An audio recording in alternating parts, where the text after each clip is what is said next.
Well, he said it for me. Happy St. Patrick's Day to all, and that means everyone's got the green on. Mets are looking for the luck of the Irish. They got the Braves in town this afternoon here at Tradition Field, and even the kiddies getting set for this one. Cutie Pies getting set to watch a little baseball. Pick Sports presents Spring Training Baseball from Tradition Field in Port St. Lucie as the New York Mets play host to the Atlanta Braves. Hi, everyone. Welcome to the broadcast. I'm Kevin Burkhardt. My partner, Ron Darling, will be along in just a moment. So it'll be the Mets and Braves this afternoon on a picture-perfect day here on the east coast of Florida. We'll get to that in just a second. The biggest news, though, revolves around the Mets' third baseman, David Wright. We told you yesterday had to withdraw from the World Baseball Classic with the intercostal strain. He got a cortisone shot, inactive for 3 to 5 days, back in camp today, and was asked, will he be ready for opening day? I mean, it's looking to predict the future, and I can't do that, and I won't do that because, you know, it's the first day I've been back in camp, so I don't know how I'm going to feel tomorrow. I don't know how I'm going to feel the next day, so I'll tell you that's my goal, but I can't predict, you know, one way or another, because what I don't want to do is to try to, you know, do something and come back sooner than I should and end up being, you know, longer time than but 100% that's my goal, is to be ready for opening day, and I think that's possible. It's just a matter of how quickly my body responds to these treatments and how quickly, you know, I can get kind of pain-free in that ribcage area. You know, the crazy thing is we welcome in Ron Darling, Ronnie, about David Wright, as he was hitting the tar out of the baseball in the World Baseball Classic with that injury. Well, I think that's one of the things, the collateral damage of the World Baseball Classic. And everyone I talk to loves the World Baseball Classic. Maybe you don't love it so much when your best player goes down. Yeah. But one of the things that happens over the course of the season, Terry Collins knows this, David Wright knows this, is that David Wright plays many, many games where he's feeling less than 100%. And certainly would have played during the regular season with the Mets. The precautionary now is going to sit out a few days. They don't want this to turn into something bigger. They're going to try and cut it off at the pass. Meanwhile, the Braves are in town today. We've talked all spring about the Braves and their new additions, the Upton brothers in the outfield. Maybe their best hitter is a guy who's already here, and the young 23-year-old first baseman, Freddie Freeman. You know, he's only played 3 years, and you can make the argument as you see him in these vision glasses. He's had trouble with his eyesight the last couple of years. I think that this guy is going to be a future batting champion. You know, he didn't play in all the games last year, 23 home runs, 70-plus RBIs, but he's a guy that could be 30 and 100 at some point. And with Johan Santana ailing, we don't know the status of him going forward. We do know the opening day star for the New York Mets, Jonathan Neese. He gets the ball today. Well, the thing you love about Jonathan, that all of his numbers have gotten better. While his strikeouts have stayed the same, his base on balls are just a shade over 2, and more importantly, see that ERA? That's 1 run less than a year before, has an over 500 record with an underachieving team pitching for the last 3 seasons. Jonathan Neese wearing green. It's St. Patrick's Day here in Port St. Lucie. Regis is here, throwing out the first pitch. We've got it all. Mets baseball, Mets and Braves, first pitch coming up next.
New York Mets baseball is brought to you by Jeep, the Jeep Showcase event going on now. By Time Warner Cable, switch to Time Warner Cable and enjoy better. We're so sure you'll see the difference. We guarantee it. By Toyota, Toyota's #1 sales event going on now. By Geico, 15 minutes could save you 15% or more on car insurance. And by Honda, hurry into your Honda dealer for great deals on the 2013 models.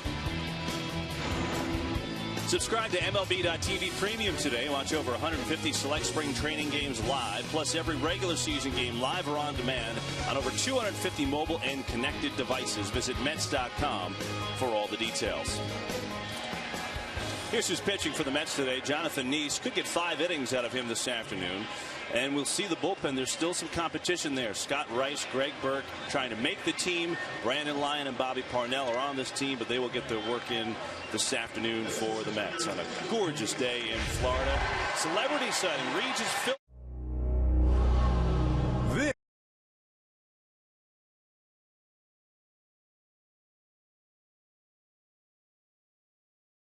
He was a little dissatisfied with the first one, so here's take 2. There you go. Regis hits the glove on the second one. Have a little fun here in Port St. Lucie. Spring training continues for the New York Mets. Got a divisional foe in town. Mets and Braves first pitch on Pix 11 coming up next.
Back at Tradition Field in Port St. Lucie. Great day to come out and have a couple snacks and a soda pop and watch some baseball. 80 degrees on the east coast of Florida. The Toyota Braves lineup this afternoon.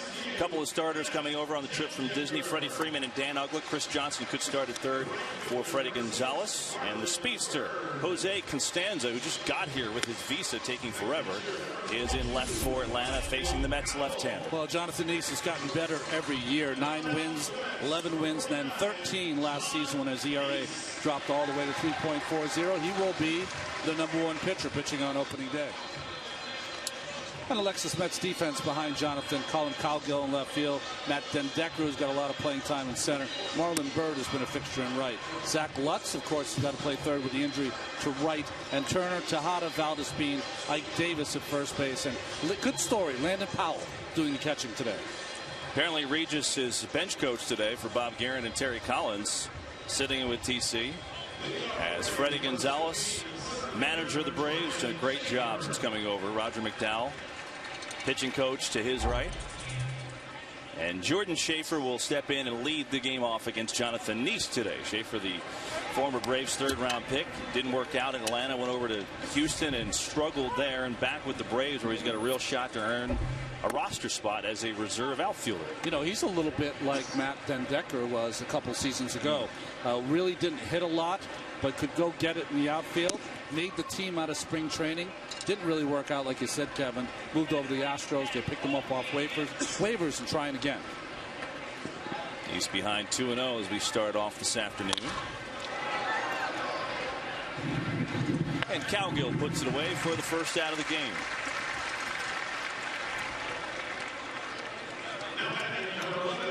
Gerald Laird will be the reserve catcher for the Braves this year, signed to replace the departed David Ross, who signed the big deal with the Red Sox. Laird will, I guess, actually be the starting catcher on opening day because Brian McCann's still coming back from shoulder surgery. He's not ready, maybe mid-April, for the 6-time All-Star. So Laird will be the starter right now and the backup when the season gets going. He's had a good year offensively last year, 282 for Detroit. He's also around teams that are always winning. Texas, Detroit, and of course got a ring in 2011 with the St. Louis Cardinals as Yadier Molina's backup.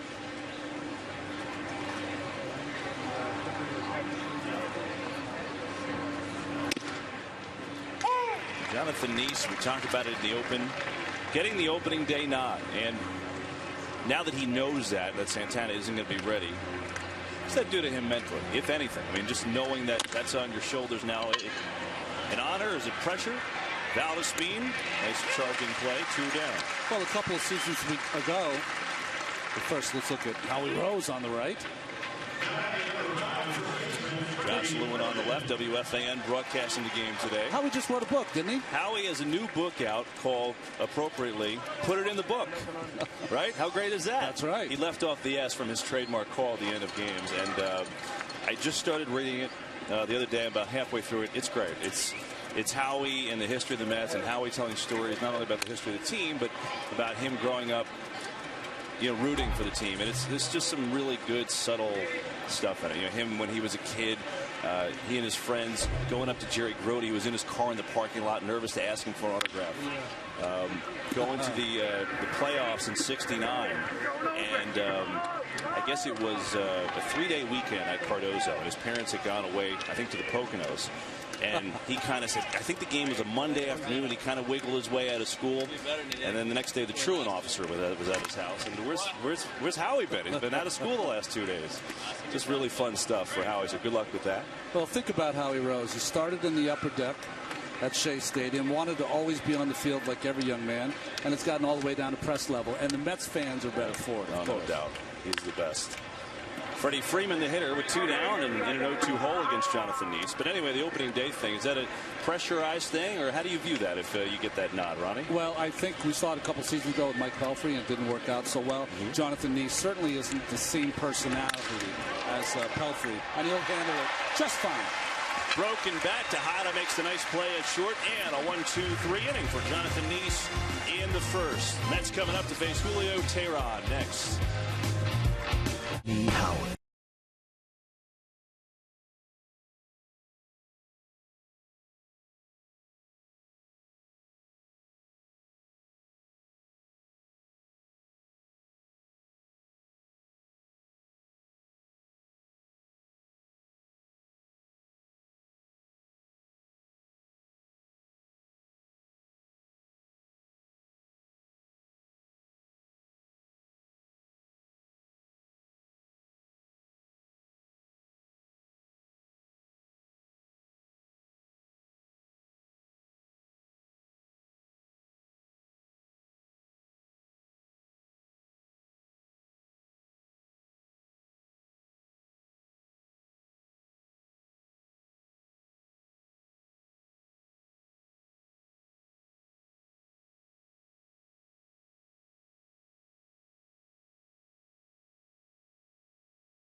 Now that's the place to be. Under the palm trees. Nice summer breeze blowing on through. And just a few miles up the road, a little baseball for you this afternoon. Mets and the Braves in Tradition Field in Port St. Lucie. The Mets lineup brought to you by Toyota this afternoon. Ike Davis had a great spring. So has Colin Cowgill, Marlon Byrd, and Jordani Valdespin for that fact. They've got a good bunch of hitters at the top of the order today. Matt Den-Decker in center trying to get the offense going against this young man who is the top prospect in the Braves system. Well, Julio Teheran was just outstanding in 2011 when he went 15-3 in AAA. His star has diminished just a bit after his minor league season last year, but still a guy they look to be the fifth starter. Teheran will face Jordani Valdespin to lead off here in the bottom of the first inning. Jonathan Neese set down the Braves in order 1-2-3 in the top of the inning. Valdespin is having a very good spring training. Power numbers there as well with 3 home runs. And working his way, playing his way onto a potential roster spot for this Mets team. As Teheran's first pitch is inside. You know, when you look at Teheran, he's still the Braves' #1 prospect. He's been highly thought of for a couple years, though. And he really struggled last year big time. He did make one spot start for the Braves in June. Which didn't go particularly well as Valdespin gives one a ride. This one's deep right field. Is it going to stay fair? Yeah, it is. Home run. That's the way to lead off the ball game. The 4th home run of the spring for Jordani Valdespin.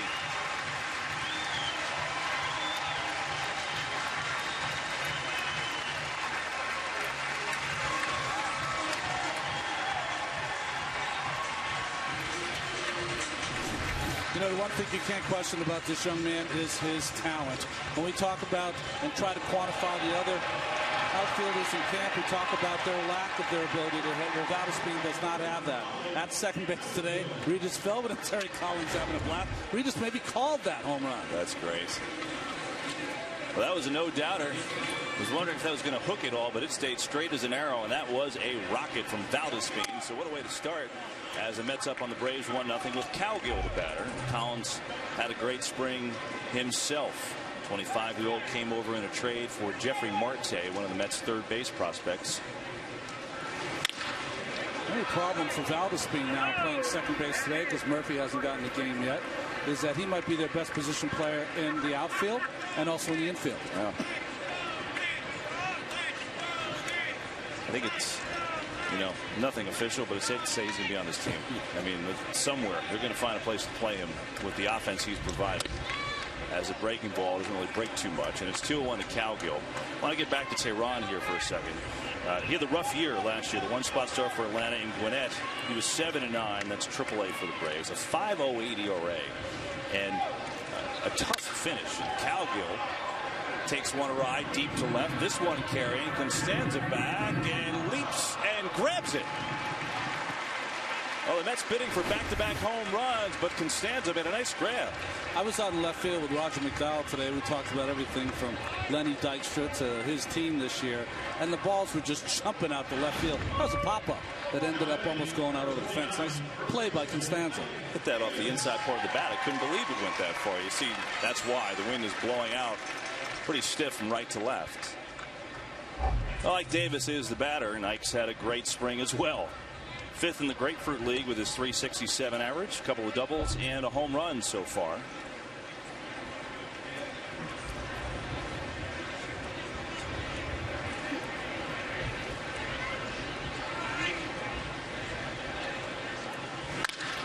Ike gets into the first pitch for a base hit. Davis going to try for 2, partially bobbled on the outfield. He's got it. Ike Davis has himself a double, and Mets are hitting Julio Teheran here at the start. What's interesting about Ike, we saw a great at-bat a couple of days ago, or yesterday's ball game. 2 strikes, he went up the middle. Here being very aggressive on the first pitch from Teheran, a strike thrower always, and you talked about Schaefer there, not able to come up with that, but Ike would have been in there easy with a double. Yeah, he took the turn. Dave Hudgens told me something interesting about Ike Davis today. I said, you know, tell me something you like from the spring. He said, I like Ike Davis. I said, why? He said, well, and he talked about some of it yesterday with us, about the 2-strike approach, which you just mentioned. But he also said this, is Marlon Byrd the batter now with 1 down. and takes the breaking ball for a strike. He said, you know, in batting practice now, it's not just go up and, you know, hit a bunch of balls out. He is taking, he's going with the baseball even in BP, which I really like, and I think it's translating to the games. Well, you know what happens for all young players is you learn how to play this game professionally, and that is that each day in and day out, if you practice your craft correctly, and that means taking a proper batting practice, not hitting the ball out of the park, being on the side as a pitcher and have your side session mean something. All of that is part of being a pro. The more you do it, the better chance you have of being real consistent for a long time. 0-2 to Marlon Byrd.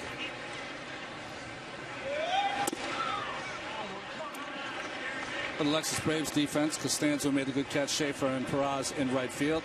Chris Johnson third. Pena, Ugla, Freeman. Ugla's lost some weight at second base. 12 errors last season, fewest he's ever had. And of course Gerald Laird, who batted in the first inning behind the plate.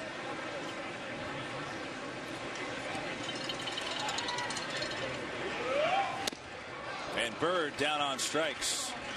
So the fastball by Tehran, and he records a second out. Well, the thing about Tehran is that when he throws that fastball on the outside part, see how it cuts just a little bit off the outside corner, made it difficult for Byrd to catch up.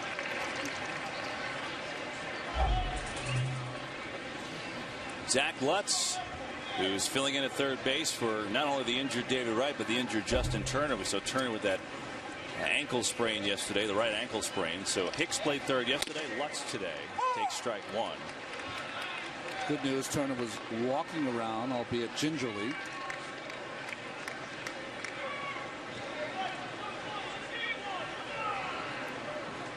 Did have x-rays, they were negative, but that doesn't really necessarily mean anything on an ankle.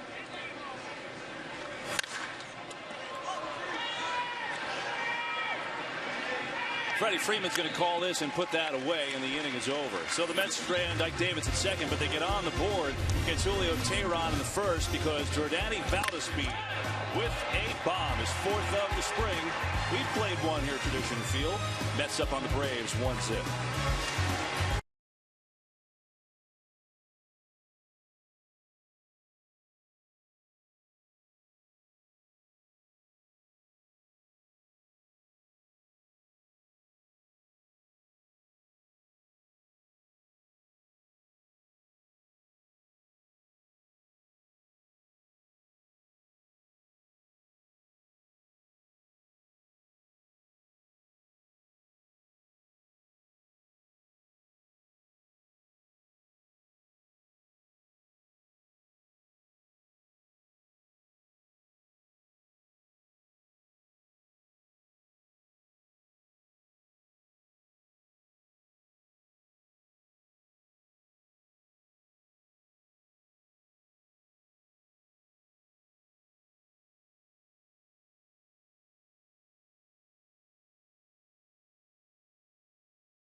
David Wright getting the view from the Mets dugout today. Of course, resting that sore intercostal muscle after getting cortisone injection.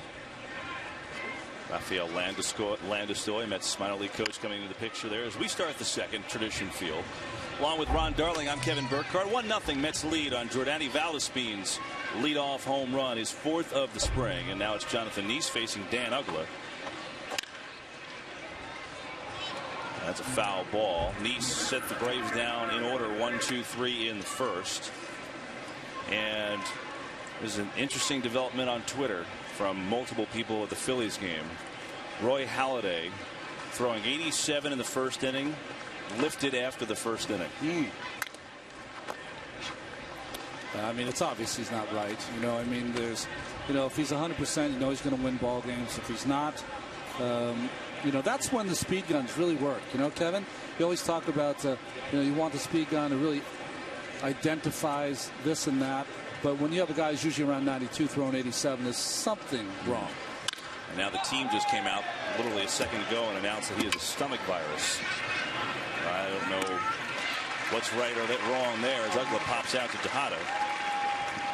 But even so, clearly, even if it is out for a stomach bug, there's something not right about Roy Halladay. Hamels is going to be the opening day starter over there, right? Yeah. Fantastic year last year by Hamels. He was outstanding, that's for sure. Chris Johnson, the third baseman for the Braves. He and Juan Francisco had a good battle this spring to see who's going to be the starter and the guy to replace, well, not replace, but the guy to fill in for Chipper Jones. And that'll aid Johnson's cause as the first base hit against Jonathan Nice. Each guy has played well. They could have a platoon there as well. They each bring a little different thing to the table. Francisco has ridiculous power. He's got 4 home runs. He's hit a couple to the moon this spring, too. Yeah, Chris Johnson's probably the better average hitter, although he has pop, too. But they're both a little deficient defensively, and that's something that they are going to try to work on.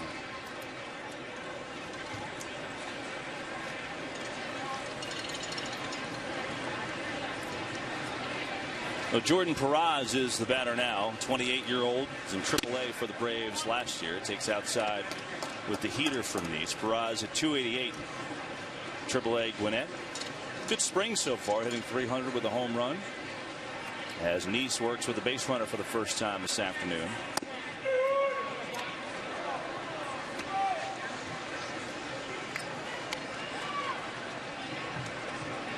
Former Yankee Ramiro Pena taking his cuts on deck.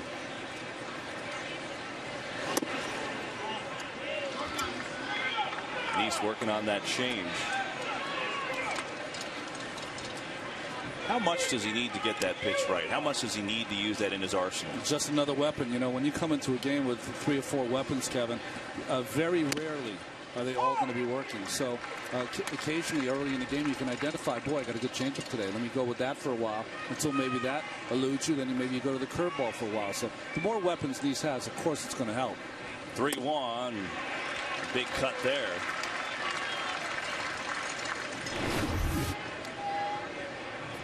Well, Perez has always been one of those guys with a lot of power. There's a changeup right there. Good pitch. Back to back.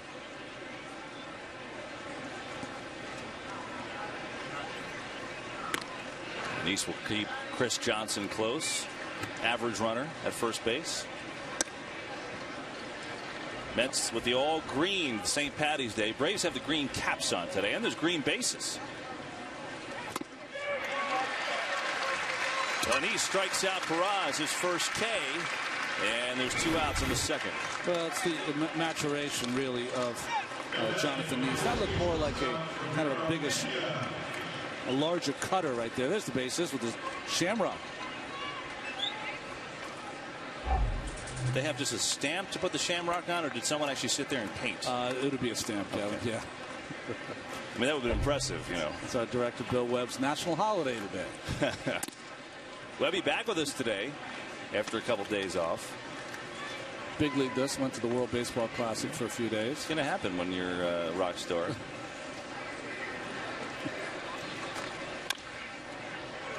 1-1 to Ramiro Pena, the switch hitting former Yankee shortstop. Came back from the World Baseball Classic, played for Team Mexico, was 3 for 13 in that tournament. It was an interesting decision. He was wowing the Braves earlier in camp with his abilities, and I think he's going to make this team. That's they've got an injury to Paul Janisch. He's still coming back, but that's a tough thing that some of these players face. Do you go represent your country, or do you really stay and focus and try and make the team? Well, hard, right? Yeah, I think it's a difficult thing to do, but I think you know, Pena doesn't look too worse for wear. Runner goes. Powell's throw, scooped out, but not in time. Johnson just beat it. Well, this ball really gets between the legs of Powell. By the time he kicks it to his hand, not enough time, and the one hop, of course, allows the runner to be safe. I'm saying Pena doesn't look worse for wear considering the UFC match that broke out between Canada and Mexico in the World Baseball Classic. That was pretty intense, huh? How many times are you going to throw at a guy, and then finally, was there 4 straight pitches thrown at the batter? 2-2 to Pena here with 2 down. Jonathan Neese throwing hard today. I always think this gun is a little slow. Got him at 91 miles an hour on the gun on the board here, and it's a little slow. I think it is a little slow. Yeah, he's good fastball today. Dan Warthen's got to be happy. Just knowing some of the pitchers, it always seems through this spring it's about 2 miles an hour slow.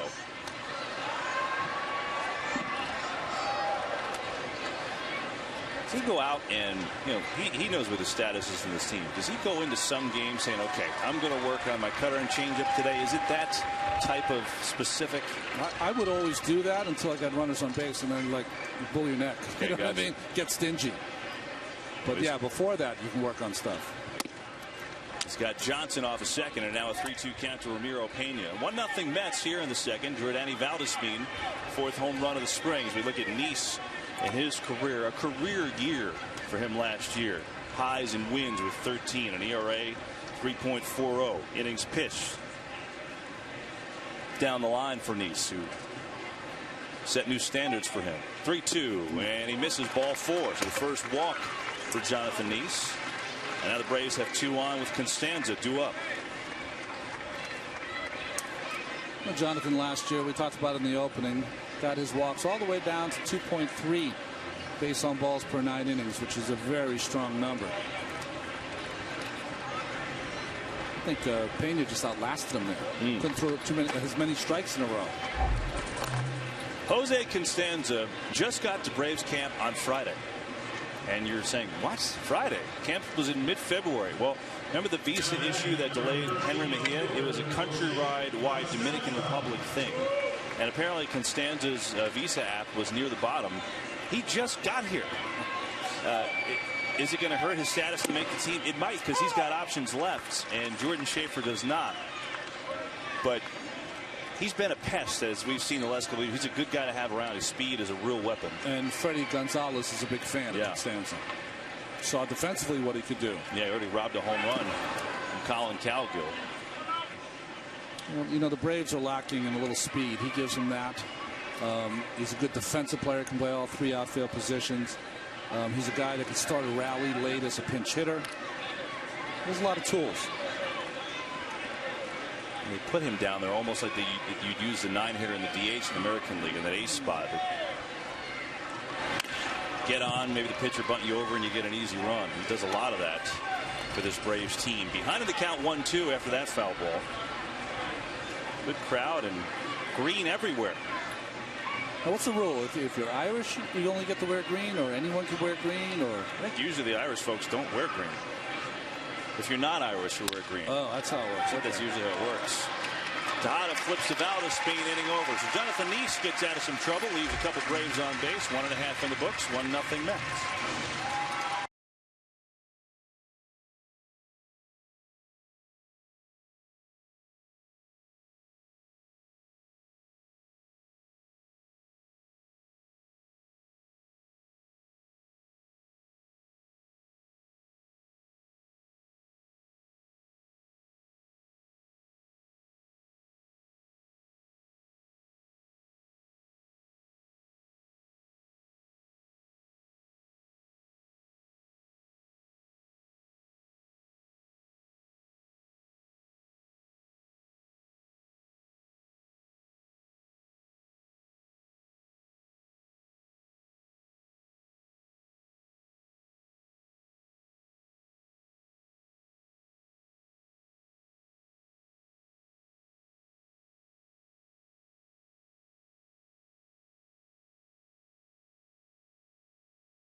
You know, my question there is what happened to the sunglasses? I mean, everything's green except for the shades on that fella.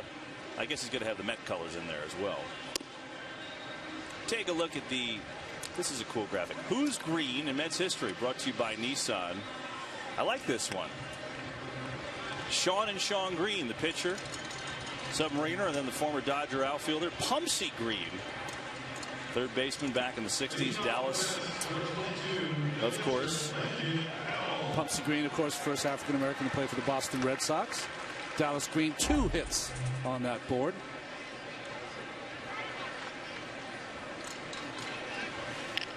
Player manager Landon Powell is the batter, leading off for the Mets in the home second inning. It's Julio Teheran, who led up a home run to Jordani Valdespin in the first inning.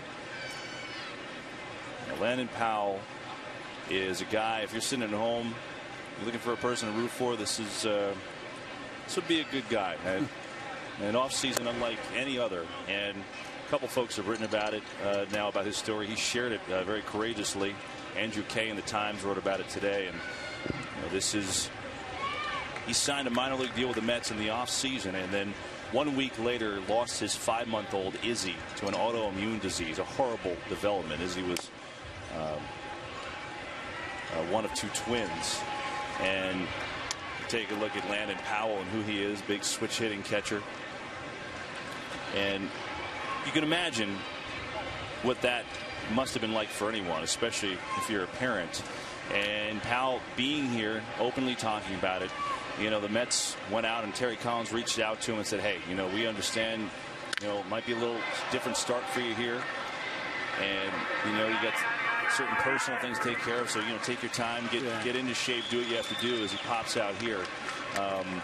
But I think the other thing which Andrew wrote about today was the other tough part is money. He was a free agent. He didn't have any insurance. So when all of this is going on with his daughter being sick, there's nothing to cover it. And so making the major league team is a big deal to cover, you know, as you can imagine, hundreds of thousands of dollars of medical bills. Well, Kevin, that's great that you pointed that out, because usually only stories we hear about are the superstars. And there's a whole cauldron of players that don't fit that superstar level, that have really pounded at this game to try to pound the door down. Landon being one of those, and to have the winner he had, and then to come here and try to win a job is just, boy, it's almost inconceivable for me to think about. But he's a guy that's always roughed it through. You know, he was drafted by the A's same year as Kurt Suzuki. Suzuki was always elevated just right before him. Ended up being his kind of his caddy over there in Oakland. But they'll never be able to take away his catching of Dallas Braden's perfect game. Yeah. And you know, let's hope that the entire Powell family makes it through this, and maybe Landon will be one of the great stories for the Mets out of spring training, maybe making it as a backup. Now, the crazy thing is that he's battling with Anthony Recker for the backup spot. Both former Oakland A's, both know each other very well, both are very, very friendly, as Den Decker goes around and goes down on the strikeout.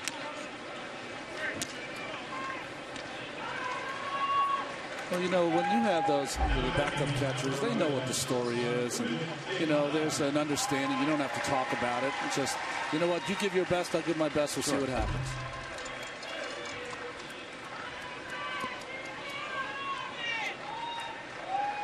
So here's Ruben Tejada, 2 down, bases empty in the second.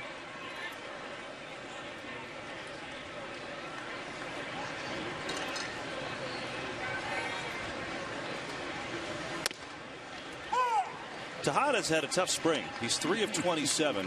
He had a home run his first at bat against Steven Strasburg. Concerned at all about that spring? I'm a little concerned. I know that a lot of people just pencil him in for doing exactly what he did last year. I never quite understand that. People always say, well, you know, he's going to get better this year. But why? I mean, you know, I hear that all the time about athletes, especially in baseball. The only way you're going to get better is if you make those adjustments and come along. Ruben has had an entire year last year, missed 45 games or so. Yeah. But, you know, the league is hip to what he's trying to do. They've made adjustments. He's going to have to make some coming back. Meanwhile, good bounce back inning for Teheran. He gets the Mets in order 1-2-3. We've played 2, 1-0. Mets on top.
Mets single game tickets for the 2013 season at Citi Field on sale now. Get your tickets for Mets opening day, the Subway Series, and the rest of the All-Star season. Tickets start at $12 at Mets.com or by phone 718-507-TIXX. We start the third here at Tradition Field. Mets up 1-0 on the Valdespin home run, and Jonathan Nice starts off the opposing pitcher Tehran with a strike. Just 5 career at bats because he hasn't been up in the big leagues all that much. But he will be this year. He's going to be the 5th starter, even though it hasn't been officially announced. But he sure looks to be the guy for Freddie Gonzalez at the back end of that rotation. Well, it's his time. He's done everything he can do in AAA. I watched a couple of games he pitched against the Bisons last year. And all he's lacking really is consistency. He's got all the pitches. He throws hard enough at 92, 93. Roger knows that. He's got an outstanding changeup. Consistency of his breaking ball is really going to determine where he goes with his career. Nice gets Tehran on the strikeout, and that's the second for Nice. Interesting that the first curveball that Jonathan Nice throws in the game is against the opposing pitcher. And if you hadn't thrown a breaking ball, a lot of times when you get ahead of the pitcher, that's the first time you break it out. Because, you know, even if you throw a bad one, you're going to get away with it. But that was not one. That was outstanding. Back to the top of the order for Jordan Schaefer. Flew out to Calgill on left field his first time up. You know, Jonathan Nice did some pretty great things last year. I mean, he had a franchise record, 17 straight starts with 6+ innings of work and 2 or fewer walks. That was from June the 3rd through September the 7th. And that is a real positive step forward for him. I mean, controlling the walks, giving you length. The next step in his progression, you talked about the feeling is, well, the guy's always going to get better. All right, so let me ask you, Nice coming off a career best all last year. Can he get better, or is this what Jonathan Nice is, which is obviously very, very good? Well, you know, he's 3 games over 500 with 3 complete years in the rotation with a team that's probably, what, 30, 45 games under 500 in those 3 years, maybe more. They checked it. And Schaefer went around. He's going to throw the ball around. Yeah, you know why I think Nice can get better is because all of his numbers are going down. You know, he's walking less people as Freddie Gonzalez comes out, and he's trying to tell the umpire, listen, if he didn't go around and you're not going to call it, then go and ask the third base umpire if he went around. Let's see if the home plate umpire calls it. See, there's no call there. So what Freddie Gonzalez will say, well, if you don't call it, then you have to ask the third baseman, did he go around? And he's going to ask him right now. Saying that all his numbers have gone down. You know, his ERA went down a run, Kevin. So, you know, I think he is one of those guys that can be a perennial 15-game winner. A little conversation. Chris Siegel is the home plate umpire. And the crew will get together now. I really need to have this many umpires in this. Maybe this is a spring training deal where they're talking it over. Really, all you have to do, you saw the umpires, and some of them quite young, is just ask the third base umpire, do you think he went? If he says no, then Mr. Schaefer has another swing. If he says yes, hang with him. Foul ball. There you go. Or no swing. So here comes Terry. Well, the manager's getting involved a little bit. Let's see. Well, this is also part of Chris Siegel was behind the plate in his last game. I said foul ball. I apologize. Check swing. Really is the call. Chris Siegel was behind the plate the other day, young umpire, and don't think that these umpires, that these coaches know that he's young, going to let him have a piece of their mind so that if Chris comes up in the middle of the summer when one of the regular umpires takes a break, they'll know Terry Collins and Freddie Gonzalez's name, although it looks like Jeff Gosney, the third base umpire, is the one explaining what happened. By the way, that wasn't a foul ball. No, I said it was foul ball. It was a check swing. No, I'm saying yeah. Looking at the replay, I disagreed with the call that's being made, is what I'm trying to say. Anyway, well, Schaefer gets another life, 1-2 after all that. And he taps the high breaking ball to second, and he's retired anyway. 2 down. You know, you're talking about Nice's numbers and all the things that he improved in his ERA. His whip, too, which is walks, hits, innings pitched, essentially base runners per inning. Yep. Tremendous improvement. I mean, when you look at what it had been the year before and really around where it was for a career 1.41. Last year 1.17. It's a dramatic drop in allowing guys on base. And when you think of it, the one thing that had been his bugaboo in previous years to last was allowing the guys on base and then letting up the 3-run home run. That is what had previously killed him. Yeah, I think that he had a few Achilles heel. Was he fit enough? Because he would always kind of taper off at the end of the year. That was one. I think he's taking care of that. He's always there early, doing the stairs, doing his running. Every single time that we go on the road, we get there early. We watch Jonathan taking care of business. So he's taking care of that. And if you don't have a lot of base runners, those home runs that you're going to invariably give up, 'cause you're going to give up home runs with these type of hitters, are the solo shots, which are not going to hurt you as bad. That's why his ERAs run less. Good point about finishing strong. He finished the year with 8 straight quality starts. That was quite a telltale sign as Laird takes a strike. It's now 3-2. 3-0. Well, nice job by Powell with the dropping of the glove. That was nice. Stealing a strike. Payoff from Nice.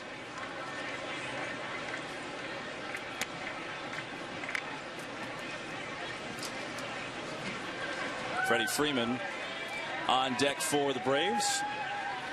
And 2 down here in the 3rd.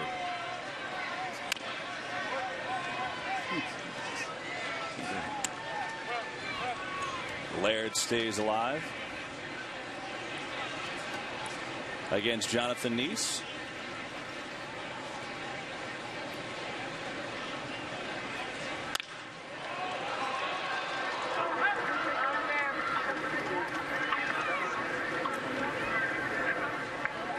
So a good at-bat by Laird so far against Nice, who will get plenty of at-bats.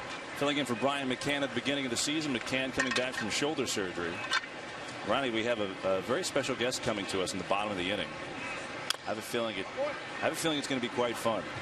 You know, we showed you at the beginning. If you missed the beginning of the broadcast, Regis Philbin is here, and he threw out 2 ceremonial first pitches. He had the redo. We'll ask him about that. The second one much better than the first. So Regis will come hang with us in the bottom of the inning. Look forward to that. He's trying to put away Laird at a 3-2. They're hanging in there.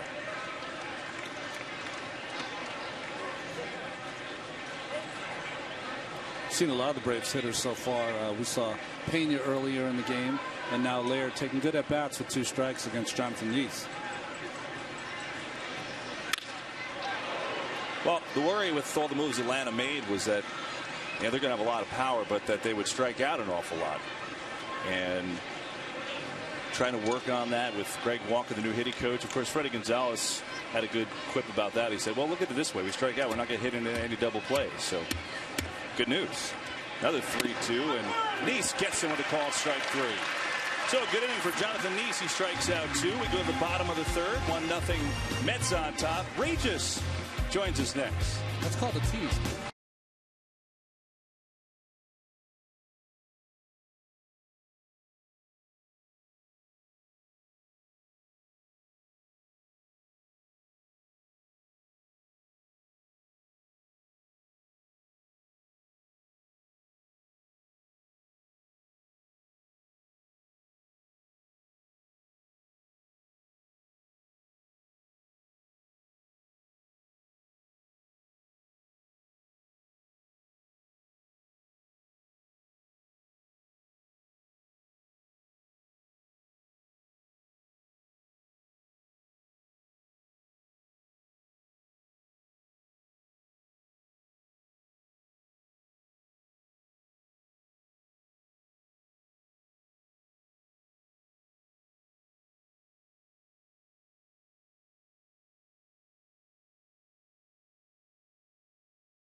Now that little girl is having some fun. She's got the little headband on, blowing the whistle. Earplugs needed next to her. That's the good news. We go to the bottom of the third inning. 1-0 Mets over the Braves. And we have a special guest. This is a big day. Regis Philbin in the house. And Regis, so good to see you in Port St. Lucie. Yes, Kevin. Thank you very much. Great to be here with you and Ron, really. Did the Port St. Lucie Department of Tourism reach out for a visit? How did this all come about? I wanted to see the game. I wanted to see your manager. I met him at the airport a couple of weeks ago. Wonderful guy. And I wanted to see what the Mets are going to do this year. Did you just run into him by chance, or was that a set-up meeting, like a coffee meeting at West Palm Airport? All of a sudden, we were waiting for baggage, and he came over and said hello, and then I recognized him. Yeah, he's your guy. I was thinking, Regis, you're more of a guy that makes a left at Palm Beach, not really at Port St. Lucie, but we're happy to have you. Please. Well, I'm happy to be here. I did my act last night at the Stewart. The Lyric Theater, yeah. 2 shows, and it was a lot of fun. You had a pretty good laugh with Terry on the field after the home run. He was dying laughing. What did you do to him there? Oh, I forget what it was, but that was a nice hit. It was a nice hit. Yeah. Ronnie thought maybe you called the home run. Well, I was embarrassed about my pitch. Ron, Did you practice before? Or? Yes, I warmed up on the sideline, but it's level. You go out there and you get on that mound. You couldn't handle it, Kevin. Believe me. I already know. I will tell you something. In 2000, I was asked with 3 other Mets when the Mets played the Yankees to throw out the ceremonial first pitch at Shea Stadium.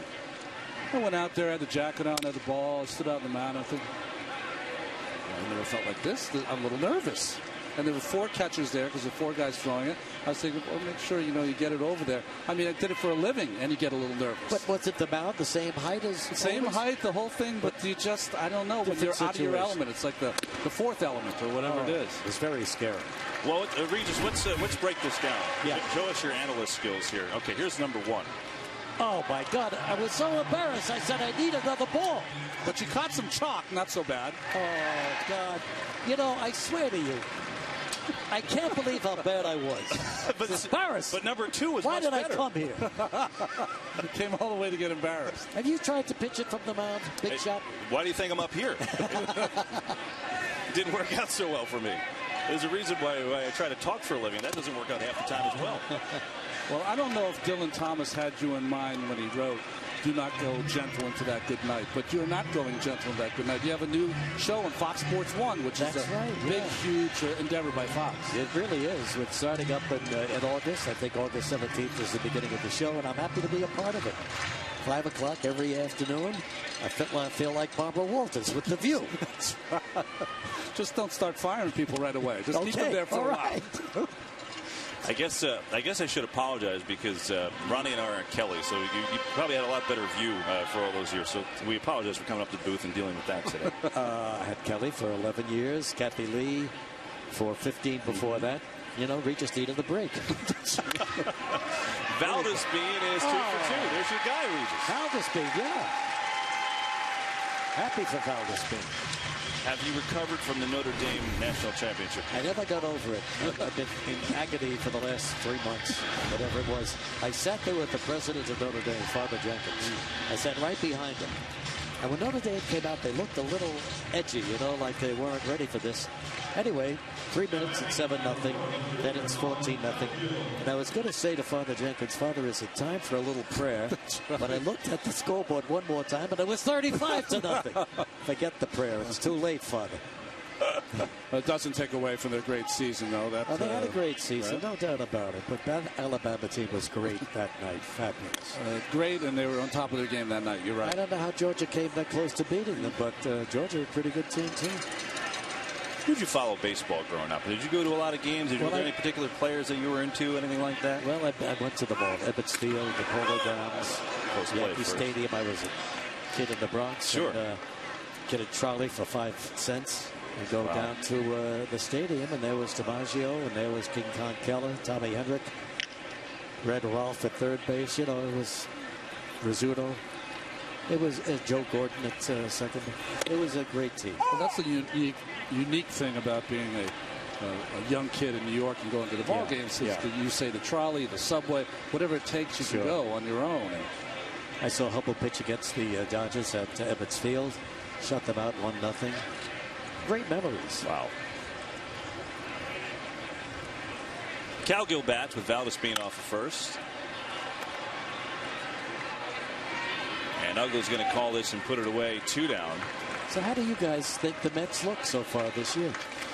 Well, there's been a lot of, I guess, question marks so far. They're trying to fill out. You know, they have a lot of young, talented players, and I guess that's what spring training's for, right? Yeah. To see who kind of rises the cream above the, what do they say, the cream of the crop, who rises or whatever. Cream comes to the top, I think is the key. But the thing about the Mets is they have a couple guys hurt. You know, David Wright comes back. He's hurt a little bit. Yeah, I saw David down in the locker room. Right. He looks great, but he's got that bad back and whatever it is. Yeah, the strain. But there are 6 names on that injury board. And it's hard, I think, unless you're a very deep organization, it's hard to play when your best players can't go on the field. So it's going to be challenging. Valdespin just barely getting back. You know, when you watch a guy go back to first base, and Regis, you've seen a lot of games, managers like their guy to dive back instead of just go back on his feet. You're right. Let me ask you something. Everybody asks me, hey, how does it feel to leave, you know, broadcast the show every morning? How does it feel for you to be up here at Doubt? Yeah, it's the closest thing to being down there, isn't it? It's so different. I'll tell you, the game looks a lot easier up here than it is when you're playing. That's absolutely. one thing. But the second thing about it is that I think the best thing I can think about when I do these games is that I used to play. That helps me in broadcasting, but I can't play anymore. So it keeps me humble as far as these great athletes and what they can do. Well, it's great to hear you say that. But what's your story, Kevin? I just was stumbling around the ballpark one day, and they threw a headset on me. Sounds like that, but I think he was at the baggage thing like you were. They just came and got him. Exactly. Did you play ball somewhere? I mean, not at any kind of level close to this, just your normal stuff growing up. But I always, you know what it is? You get enticed by the game and by sports. And I say, well, I know I'm not going to play like this guy next to me, so if I could somehow be around it, and I guess I was blessed with a decent voice. You got a great voice. That was my ticket. Listen, when I was a kid growing up, I loved to hear Red Barber call those Dodger games. And Frankie Frisch doing the Giants, and Mel Allen. Of course, Mel Allen. God, everybody was great. Isn't that the beauty of the game, though? There's such a relaxed feel about baseball, whether the voices of summer just kind of, whether, of course, back then on the radio, but now it's such a huge part of the game. Well, people get attached to your voices, you know, and all of a sudden you're. Ike Davis pops it up. A lot of pop-ups here. Yeah, this has not been the Mets' best offensive inning reach. No. I don't know if it's related to your first pitch or not. Listen to what I told them before the game. Hey, do you want to hang around for one half inning? You want to hang around? Sure. Great. We're going to look at this one more time. Again, how many times is he going to run that? I want this guy fired. Get rid of him right now, damn it. Tired of this abuse.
We go to the fourth at Tradition Field. It's 1-0 Mets in front of the Braves on Jordani Valdespin's leadoff home run in the bottom of the first inning.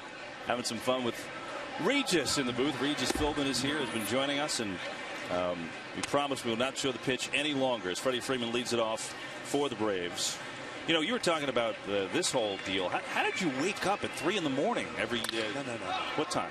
I got up at 7:30. I lived across the street. That's right. And I walked across the street at 8:30. And it was all spontaneous. There was no meeting or anything. I never had a meeting. That's why it always felt that way. Exactly. And that's the way I wanted to do it. And so that's the way we did it.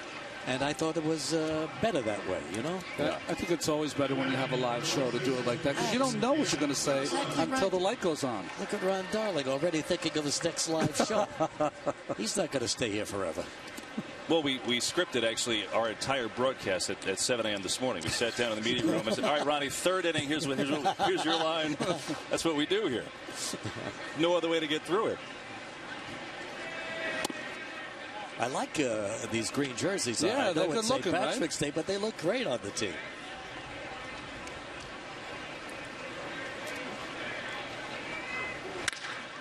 Douglas spanks one, but Tejada with a nice play at short. Oh, beautifully done.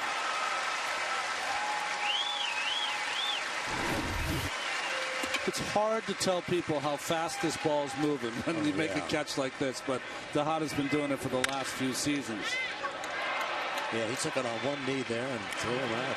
If you're an old school baseball fan, you love the defense, don't you? You love the pitching. Absolutely. You know, Whitey Ford turning it over, everyone making the plays in the infield. Yeah. It's nice to watch.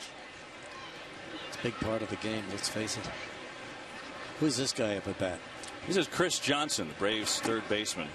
Braves had a lot of new players this year. Well, they sure do. Almost a brand new team, don't they?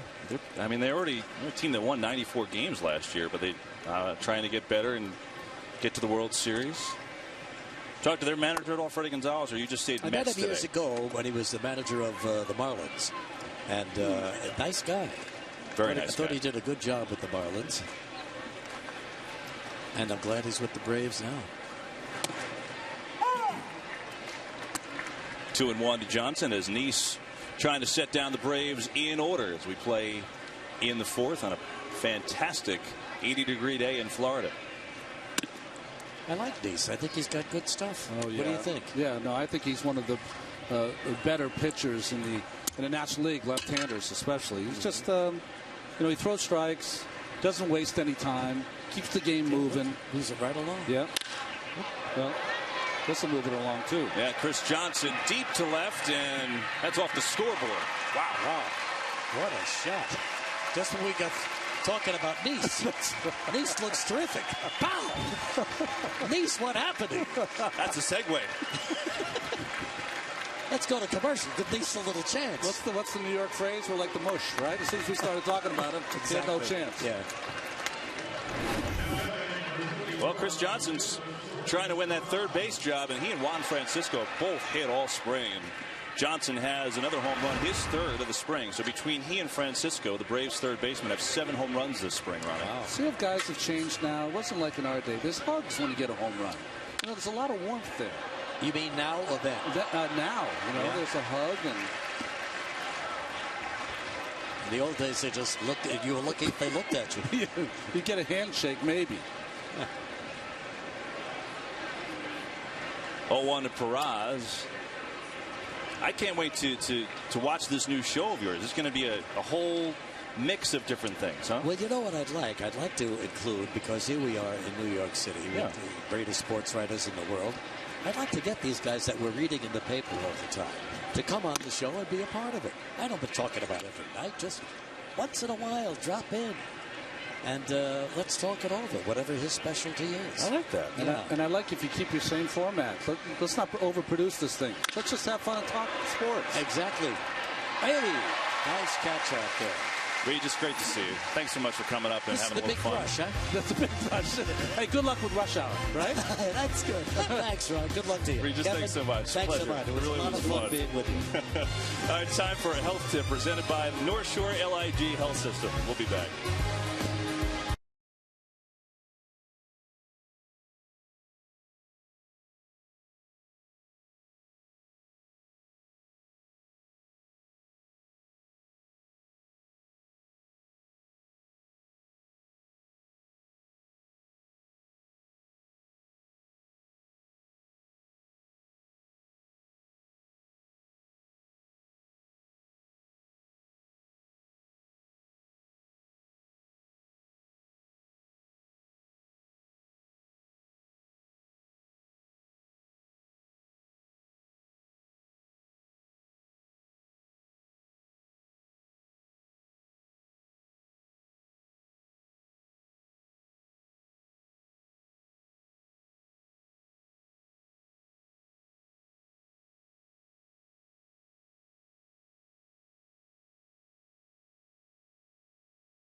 Home fourth at Tradition Field. Good crowd on this Sunday afternoon. It is Sunday, right? Sunday, yes, Kevin. These days kind of get mixed up, don't they? They do kind of gel. I don't know how we could top Regis in the booth. He's the best. I don't know. You know what, the one thing, and I've known Regis a long time, you can't be in this business unless you're a treasure and a good person and a classy person, and he's always been that. Treats anyone from the biggest star you'll ever meet to the people that are the grips and the camera people, all the same. And that's why he's just respected everywhere he goes.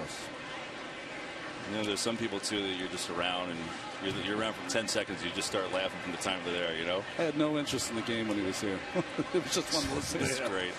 We fired our producer, Gerard Guilfoyle, during the inning. He's calling him Gelman instead of Guilfoyle now. I didn't tell him that Gerard's a big Notre Dame fan. He might have had some sympathy. Oh, okay. Freeman and Laird giving it a look, but Freeman will put it away. So Bird is retired to start the fourth.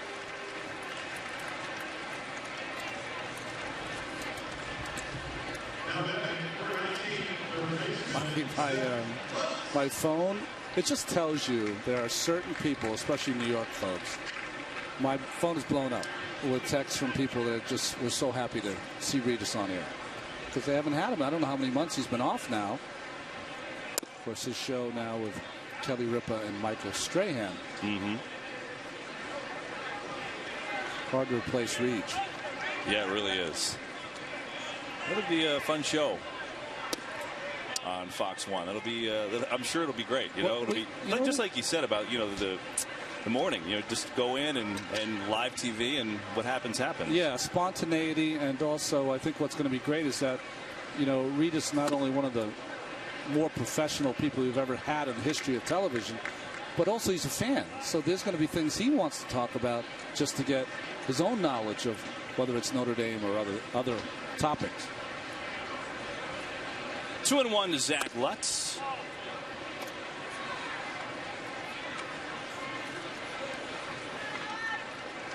Zach has a real opportunity here with David Wright and Justin Turner down with injury to make the opening day roster. I mean, that's the third baseman right now. And look, that's not to say that David might not be ready by opening day. He might. Just uncertain at this point. But bottom line is doors open, and Zach Lutz has as good a chance as anybody to make it. But if I were him, I wouldn't try to do too much because he's had a good spring training already. Right. So just to continue what he's been doing. 3-2 to him here. And ball four. First walk issued by Tehran is Justin Turner. We saw him injure his right ankle yesterday. It's obviously going to be Turner's job at third, and made a great play over there. Then stumbled on the throw to first and turned his right ankle. So I guess you could say day to day with him right now. Here's Landon Powell, the switch hitting catcher, vying for a reserve catching role on this Mets squad, battling out for Anthony Record.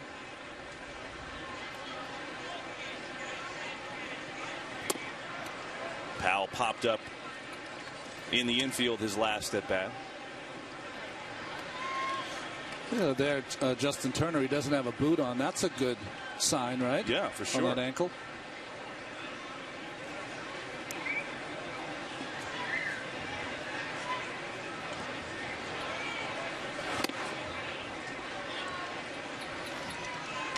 Steady diet of changeups to Landon Powell from Tehran so far. Tehran's really settled in since the Ike Davis at bat in the first inning. He's gotten into a nice groove here despite the walk.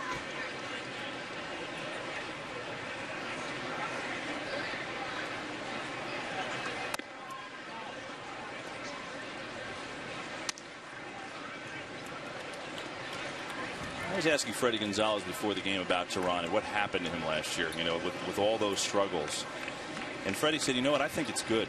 And I said, what do you mean? He said, I want to see him deal with adversity. There's no better way to see it than to struggle last year. And wow, it was a nice pitch. What is it, a slider? Breaking ball, good breaking ball by Tehran. He hasn't thrown many of those. That was sharp, and Powell goes down. Here's the Turner injury. Great play, right? And then just a freak thing. And he twisted that right ankle.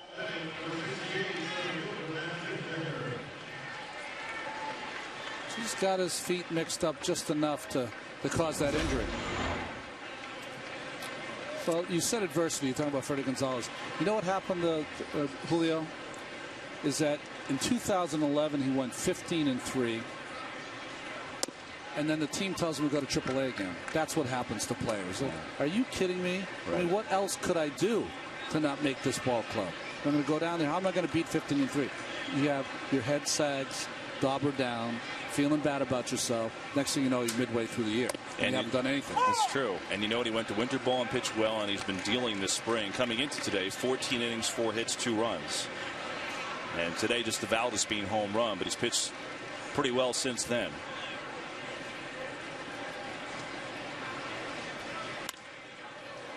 I guess that's the old adage, you know, if you're one of these phenoms that just you get signed and you just breeze your way through and you never get tested. Yeah. Is it better to get tested for the first time in the major league level and figure it out here, or is it better to get tested at that level and already have had dealt with that in your career and try and bounce back? You know, not that I deserved it, but after the '82 season in AAA, when I didn't get called up in September, I remember my one thought was, I'm not good enough to get called up to the '82 New York Mets. I got to reevaluate where I'm going here. And it wasn't that I deserved to be called up. You know, it was, you know what, you got to work a little harder. And the next shot you get, hopefully you'll be ready. But you have those thoughts. Sure. Constanza comes in and puts away Dan Decker, and that'll do it for the 4th. 1-1 game here at Tradition Field.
Sights and sounds of spring training on the east coast of Florida for the Mets as we take you up to opening dates. Getting here before you know it, April 1st.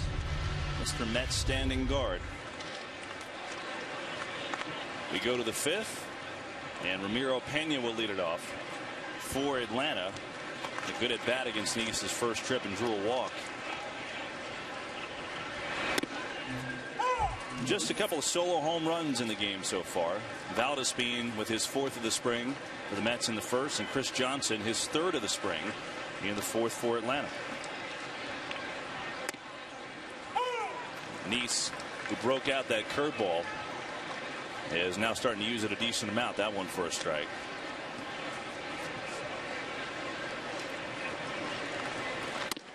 Well, the Braves here today. Yankees released outfielder Matt Diaz today. I wonder if he'll get any interest from any of the two teams playing today.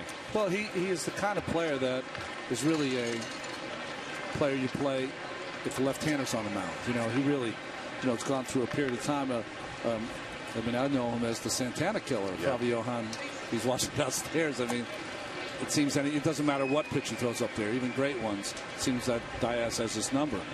But he's always had a good career against left-handed pitching. His problem has been, and I don't know why, his home run numbers have gone down. You know, and that's you know, if you're going to have a guy like that in your lineup, he's got to be able to hit for some power. We had him on last year in the spring. He threw a headset on and said that he grew up actually a Keith Hernandez fan. Oh, really? He said, Matt, just went up a few notches in my book. Of course. Pena down on strikes. Nice has his 4th strikeout of the game. Well, Nice is doing exactly what you want to do in a spring training game, using all of his pitches. He's pitched up in the strike zone, down in the strike zone. He's missed with one changeup to Chris Johnson. But other than that, he's been on top of his game. Here's Constanza. You know, I don't know why, but every time the Mets play the Braves and he's up, I have the urge to yell, George! That's right.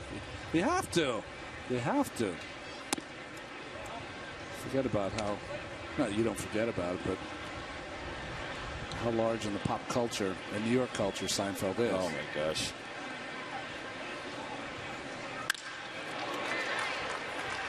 Oh, Colin Cowgill coming in strong in the diving grab.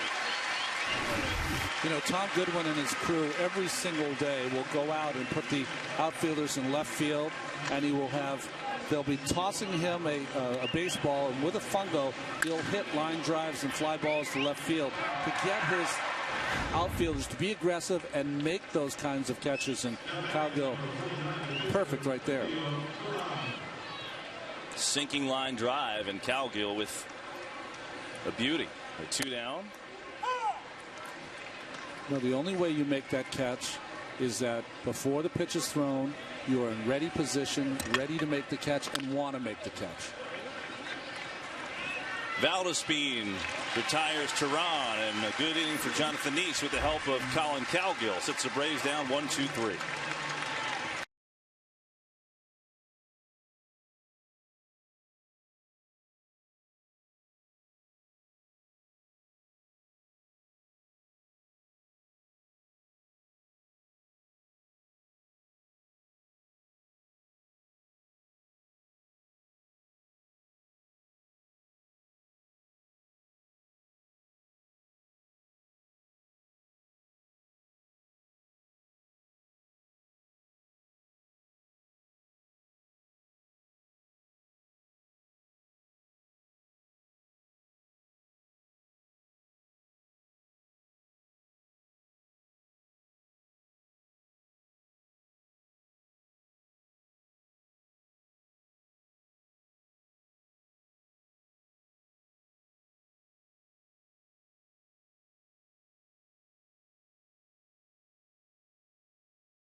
This tour of Tradition Field brought to you by Time Warner Cable. Switch to Time Warner Cable and enjoy better outside the ballpark. And a packed house today on this St. Paddy's Day. Lots of green in the crowd. I don't know. I didn't get the reporting if there are green spirits flowing at the tiki bars on each end. So that's the only bit of information I don't know. Really?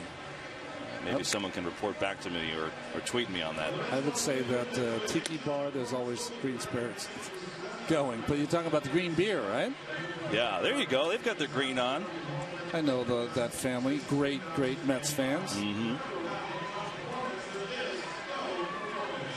Those are nice. Those bifocals? I'm not totally sure. Wonder if Jonathan Neese is done. I would assume so. 5 innings for him, and really a good outing for him today as he goes 5 and allows just the Chris Johnson home run running. Yeah, 81 pitches is a good number for this time in spring training. Now remember, Jonathan probably he got 14 days left, so he'll probably have 2 more starts. 2 more starts, a session on the side, and then go get him on April 1st. He struck out 4. Walked 1 batter, just the home run, 2 hits, 5 innings. Good outing. Jonathan's had a good spring, so we'll see bullpen work in the next inning. Meanwhile, Julio Teheran has had just as good of an outing. Scott Rice is warming for the Mets. Lefty will see him next. Teheran gave up the home run to Valdespin to lead off the first inning, but after the hard double by Ike Davis, he's really settled into a nice groove himself. He's got 3 strikeouts. He's got Tejada 0-2 as we start the bottom of the 5th.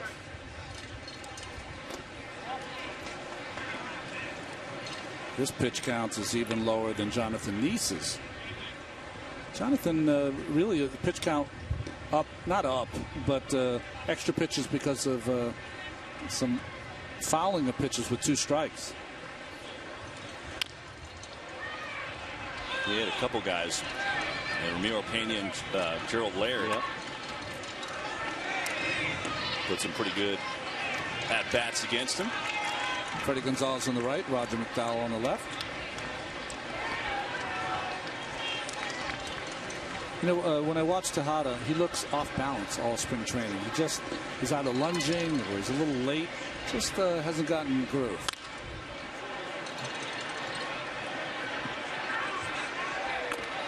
Freeman puts Tejada away, and Rubin is 0 for 2. And now we're going to get a pinch hitter for Jonathan Neese, and Lucas Duda will be the guy. Duda's got a couple home runs this spring, seemingly getting more and more comfortable with himself, with the stance, some modified by Dave Hudgens, some him going back to some old habits. And I don't know, it seems like he's starting to find a little bit of a comfort zone at the plate. Big offering at the off speed. And, you know, I asked him if the wrist is totally fine, and if it's back, he said, I'm fine.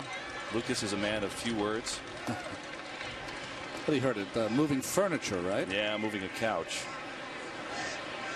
That's what happens when you're so big and strong. You can move a couch by yourself. Yeah, exactly. He is a hulking figure. He has a very deadpan sense of humor about him. Asked how I was doing, and I said, well, I'm doing well. I'm doing the broadcast today.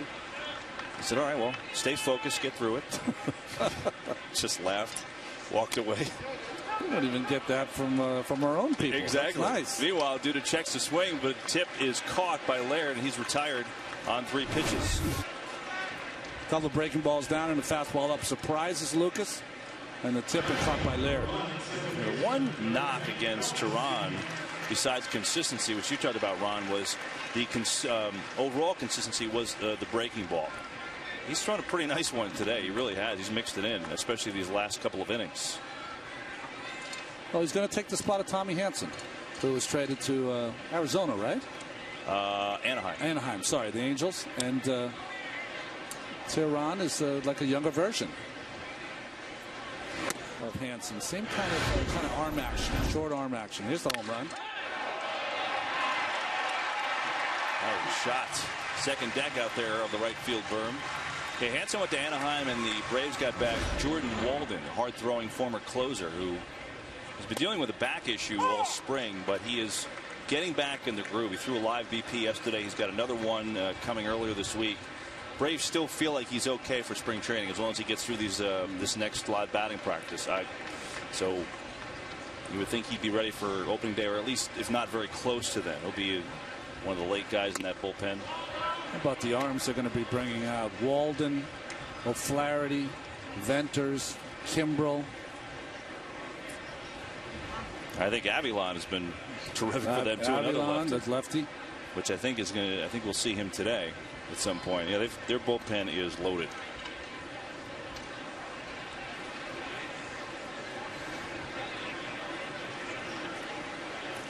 Two-1 of Valdespin.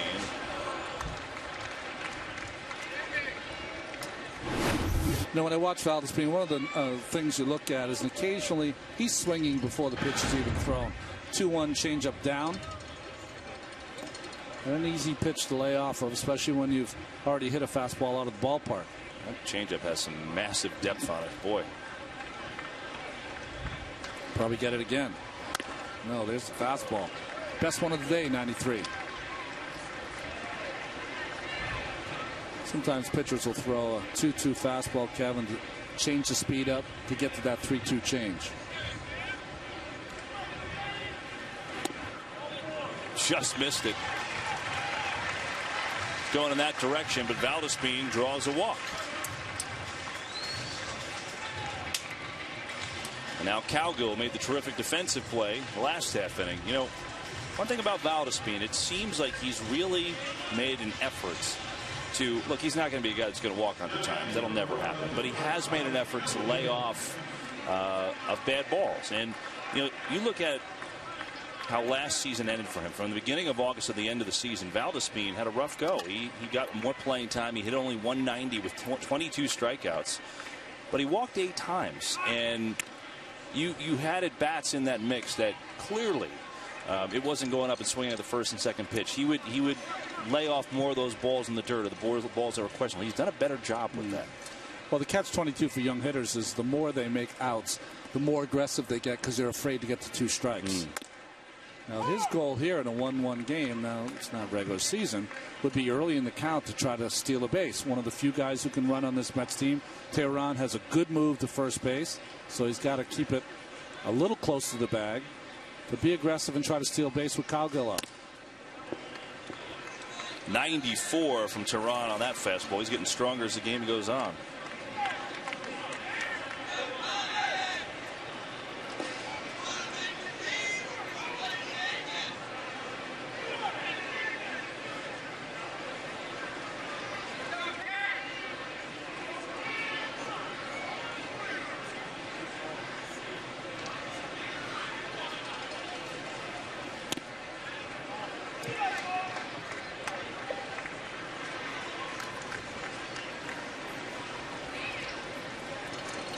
See what Jordani did last year on the base pass.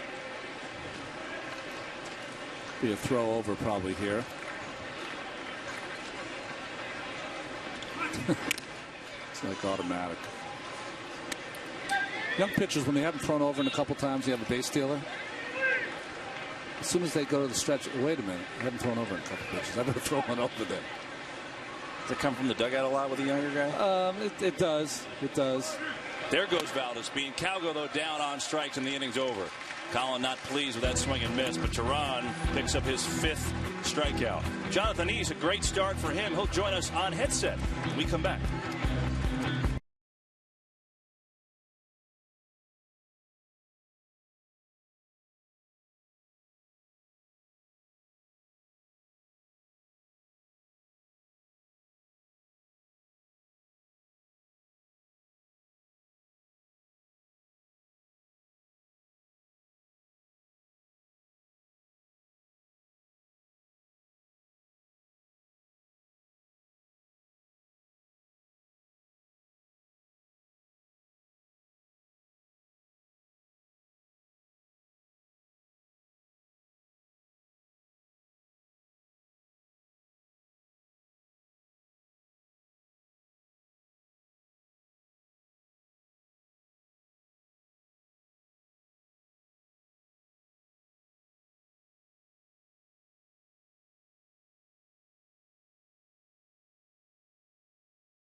Scott Rice is the new pitcher for the Mets, battling for a bullpen job. He's had a good spring, Ronnie. Well, you know, it's interesting when you watch different pitchers. You watch Jonathan Neese. He's a guy that'll stay on the outside of the baseball, throws a lot of cutters, great curveballs, good changeup. And Scott Rice is just the opposite. He's a guy that's going to turn over and sink his fastball, for the most part, get a lot of ground balls. He's had 6 outings. He only allowed runs in one of them. He allowed 3 runs in that one outing. And it was a real windy day in Jupiter. Ball was blown out. That was it. He's been very, very solid other than that. Speaking of more than solid, that was the starter for today, Jonathan Neese. Another real good outing. 5 innings for Jonathan, 4 strikeouts. Just the Chris Johnson home run. That's it. And Jonathan's on the headset now. Jonathan, it's Kevin and Ronnie upstairs. And, you know, take us through your mindset. You know, we were talking about what your thought process was. Was it coming out, were you thinking, hey, I'm going to work on my changeup and bring the curveball in a little bit later? What are you thinking as you're going out there today against the Braves and how you're going to use your pitch repertoire here? Yeah, you know, going out there, I just want to get outs, obviously. But, you know, I kind of got to the 3rd and 4th inning where I never used my changeup yet, so I had to work that in there. And, you know, I kind of fell behind Chris Johnson there, and then had to battle from behind, and then I let one over the plate and he got it. So. You know, Jonathan, looking at your numbers, you're getting stronger as the season goes on every year. Your ERA was down a run last year. Your walks are down. You got to be really happy with the way you're moving forward in your career. Yeah, just, you know, like I said, just trying to pound the zone, you know, try and get early outs as soon as possible. They did a great job today of, you know, fouling pitches off and making me throw a lot of pitches. But for the most part, that's my goal, is to pound the zone and get quick outs. That's a tough play. Schaefer's got good speed, and he just beat it out. So the Braves have an infield hit to start off the 6th inning as we talk to Jonathan Neese. Jonathan, how much improved do you think your changeup is? I mean, it seems like, you know, last year it got better and better and better. Where are you with that pitch right now? How do you feel it's improved over the last year or so? I'd say it's getting better, but it's still not there yet. You know, I'm kind of a perfectionist when it comes to the way I pitch, and I want it to be perfect, so it's just not quite there yet. You know, Jonathan, I always wonder, you know, you're a kid from Ohio, and you come here in the big city, the New York Mets, and everything's a whirlwind, and, you know, we're, you know, behind you all the time, asking for stuff. Press is there everywhere. And part of being successful is that you get to deal with this better as your career goes on. Isn't it all this blitz, all these people? Yeah, it's kind of bittersweet, you know. I think there's a lot of pressure, but at the same time, you know, when the fans are behind you and when the media is behind you, you kind of build off of it, and it makes you better. But, you know, like when I go out on the mound, I just try and focus on the glove and do a job. So. Rice has Schaefer picked off down to second, not in time. What? Oh, man. I think that's the second one. He's Jonathan not happy. Man. Scott Rice had him picked off. Let's see. Yep, he missed that call at second base. It's unbelievable. There's 2 factors here, and I'm not going to, you know, get on second base umpire Mike Estabrook. He's honestly a real good umpire, but he was out. And second, it is spring training. Right. I mean, come on. I mean, you know. Hey, it's spring training for them, too. That's right. That's right. That is very, very true. Jonathan, opening day, April 1st. You're going to be on the hill at Citi Field. What does that mean to you? Oh, it means a lot. I think, you know, appreciate the Mets organization putting that trust in me. And, you know, like I said, I'm going to go out there and just do my best and, you know, treat it as any other start. How do you do that, though? You know, because there is something about, I mean, you've obviously been there for them. You've been introduced and you go out, and there is something a little different about opening day. It is kind of a national holiday type feel. I mean, how do you make that just like any other start and like the rest of your, you know, 35 starts will be this year? Well, just go about my business the same way. I think, you know, I have a routine before the game, and I'm just going to keep it all the same and, you know, just go out there and act like it's just another start. Infield in, Freddie Freeman the batter, and Rice with a test trying to get a real good hitter. Jonathan, walk me through this. It's 1-1, 6th inning, regular season. You're on the hill, not Scott Rice. Guy in third base. What's your thought process here? Are you going for the punch out? It depends what count it is. Early on, I'm going for the ground ball, obviously. We got the infield in, but if I get ahead of him, I'm definitely going for the punch out. And it's not like Freddie Freeman's an easy out. No, not at all. No, he's not an easy out at all. But he usually, if you make a pitch, he can get you early contact on the ground. Let's see how Rice attacks Freeman with a 1-1 count and Ugla on deck. Oh, man. Just over Ike Davis's lead. Man, it's a game of inches, right? I mean, the call at second base, and then Ike jumped and it just missed, and it's an RBI single for Freddie Freeman as the Braves take the lead. Well, with the Sweet 68 coming up, there's going to be some banter in the clubhouse on Ike Davis's hops right there, but no chance. Good pitch by Rice. Broke the bat of Freddie Freeman, but Freeman's so strong.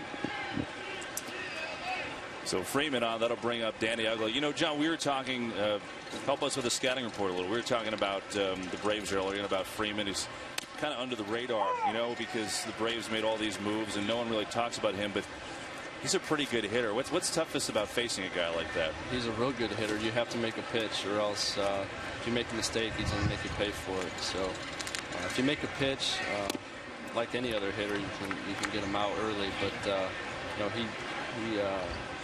he battles the count a lot, and like I said, if you make a mistake, he's going to make you pay for it. Has anything changed in the, you know, you've been third full season with the Mets. When you go back to Ohio, do people treat you different, or are you the big man on campus in Ohio, or no? No, not at all. Cool. I just go about my business. You know, I hunt a lot, so I'm kind of away a lot.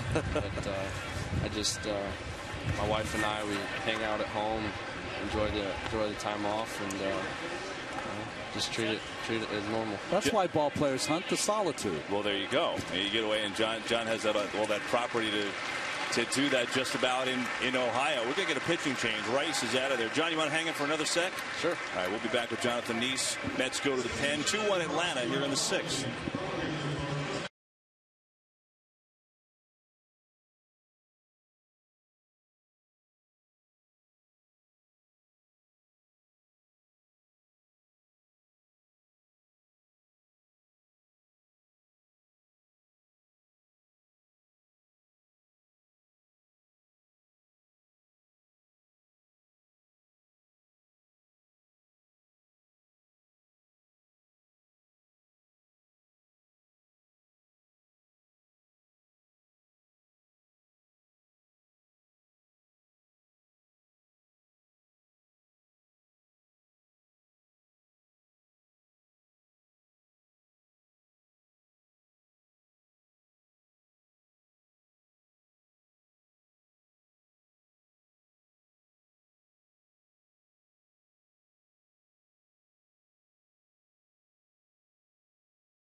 Brandon Lyon comes on to relieve Scott Rice. The Braves adding a run here in the frame of the Freddie Freeman RBI single. Freeman on first, 2 down. And Chris Johnson, who's got 2 for 2 this afternoon, takes down low. Jonathan Neese still on the headset with us. Jonathan, just give me a vibe about this clubhouse and where this team is right now as you get closer to opening day. Is it antsy? Is it, tell me the feel, what the guys are thinking down there. I'm real excited. Obviously, we have a lot of guys that are trying to make a ball club. But it's really good. The camaraderie is great, and we're anxious to get to the season going. As we watch Lyon go 2-0 to Chris Johnson. Trying to get through the 6th for the Mets.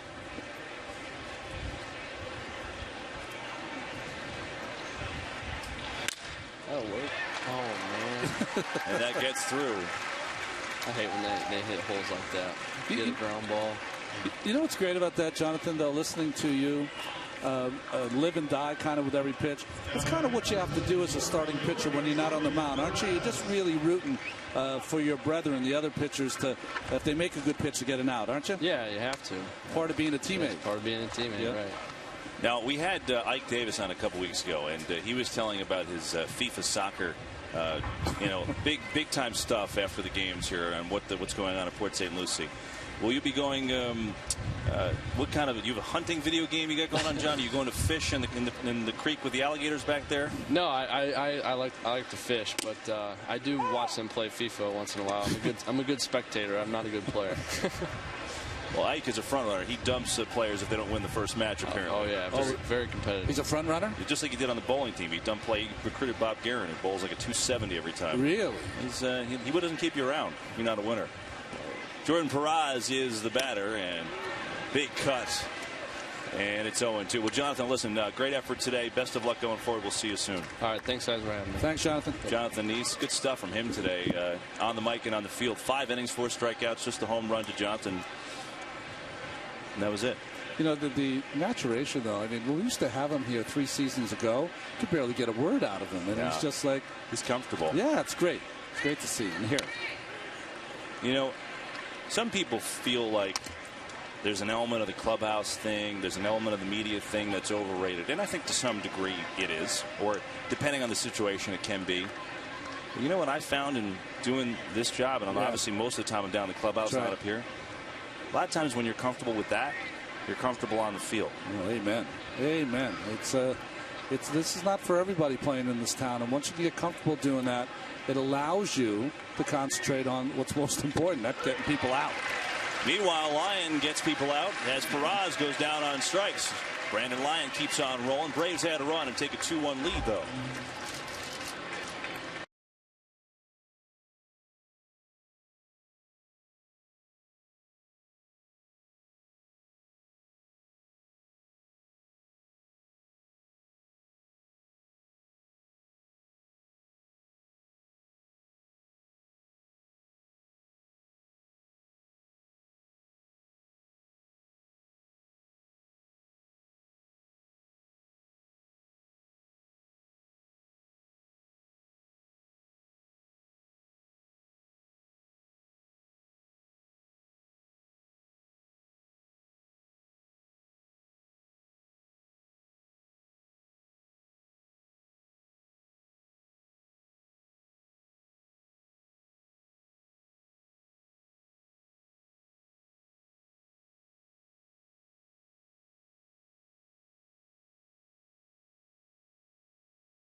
When you watch Suki and Francis on the Pix 11 Morning News, you get more of what you want in the morning. More news, more weather, more fun. The Pix 11 Morning News, weekday morning starting at 4. 4 a.m. is early for a newscast. Suki, the nickname for Sukanya, huh? She's fantastic. I've got to do that show occasionally, and she's just the best. Evan Gaddis is the new left fielder for the Braves, replacing Constanza. Tehran has been dealing today. He's in there for his 6th inning of work. Gaddis is intriguing. He has had an absolute blazing spring training, so much so that I think he's going to make this team as a backup catcher. He's a catcher / outfielder. How about that? We'll see him soon. Here's Ike Davis facing Tehran and takes the breaking ball for ball 1. I watched him before the game in left field. Every ball off the bat, he was going 110%.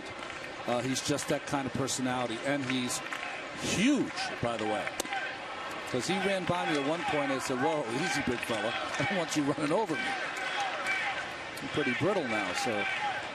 But he had an interesting life. You know, he's a guy that played ball, then he got away from it for a while, had a lot of odd men jobs, Ended up following a spiritual advisor to Taos, Mexico. Worked in Yellowstone. Really? Yeah. God, he's a real well-rounded spiritual dude, man. That's fell in love with the game again. Well, he was out of the game for what, 3-4 years, right? And it's funny, you look at spring training. Spring training's so long. You know who's going to be on the team anyway for a team like Atlanta? Well, no, you don't, because he's forcing his way on it. Perfect example. I was trying to quiz him. I could use my own spiritual advisor. I tell you, can't find one. Ike Davis has a double to his credit in 2 trips. 2-2 count to him here. And he goes down swinging. Well, Tehran is really cranking it up. Well, Kevin, we were talking about his fastball. We were talking about his changeup. Now the breaking ball. Backdoor on the black. Outstanding pitch. 7 strikeout for Tehran. Think about how this game started. He let up a home run, a long home run to Jordani Valdespin in the first, and then Ike Davis hit a ringing double off him. But ever since then, he has really toned it down. Just 1 net hit since that point, and 7 strikeouts since the 3rd batter of the game as Bird behind, and it's 0-1. Marlon Bird 0 for 2 with a strikeout and had a pop out to foul territory. Or another guy who came in trying to revive his career, and he's made this team already. Jammed here. Chance for Gaddis. Nope, it's Schaefer's going to call in center field, and there's 2 down.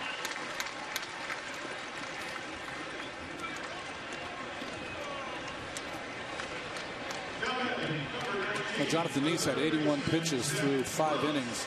Tehran 80 here with 2 outs in the 6th.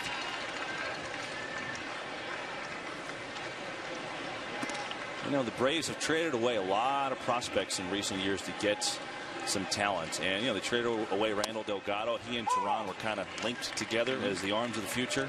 That's right.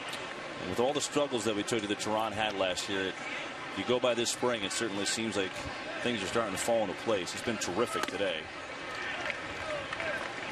His fastball seems like as the game's gone on, it's gotten harder. I mean, it started out like right around 90. He's hit 94. That one at 92.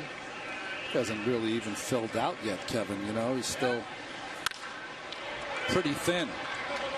Pops up Lutz to right, and Perez will make the catch. 1-2-3 go the Mets in the 6th. Braves lead this one 2-1 from Port St. Lucie.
Bill Webb 1 sailing on the Intercoastal just down the way.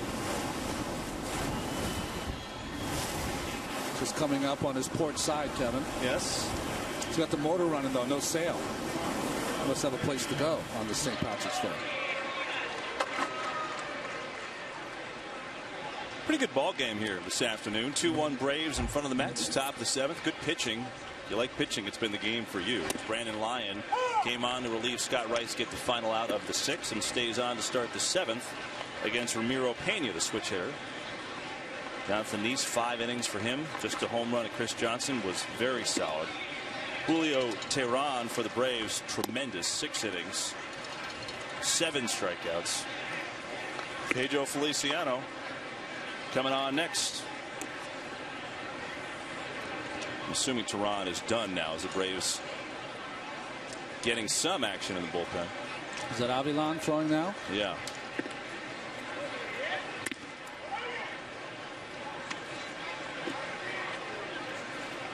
There's Avilan, who was tremendous in his rookie season last year.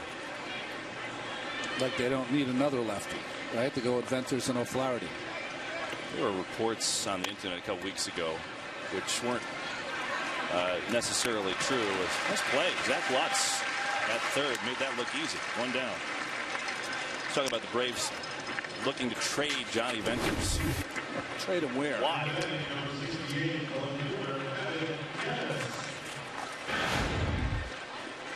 I mean, I think Mets are one of the few teams that give him few problems, a little problem, but he's as good as they get. They don't have a lot of holes. I don't think there's really any need for them to do anything. I mean, we watch their team here. We're not even seeing the 2 Upton brothers. We're not seeing Jason Hayward. We're not seeing Andrelton Simmons, their talented young shortstop who's playing for the Netherlands. The Kingdom of the Netherlands, they're being called in the WBC. Kingdom sounds like you should have a moat and knights. Yeah, exactly. It's more like Curacao at this point. Right. Evan Gattis, we were talking about him, and here he is, batting .400 so far this spring. 5 doubles, 2 home runs, and 10 RBIs. And you can see he doesn't like to get cheated on the swing. Interesting stance for such a big man, really crouched.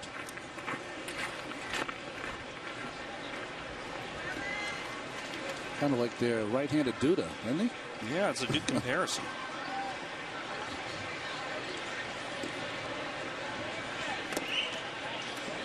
Look at what he did last year. He was in high A ball, went all the way up to double A, and handled himself just fine there.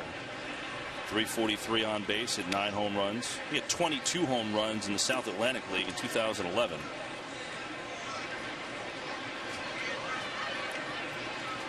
Two to him here from Lyon, and down he goes. Brandon Lyon just keeps recording outs this spring.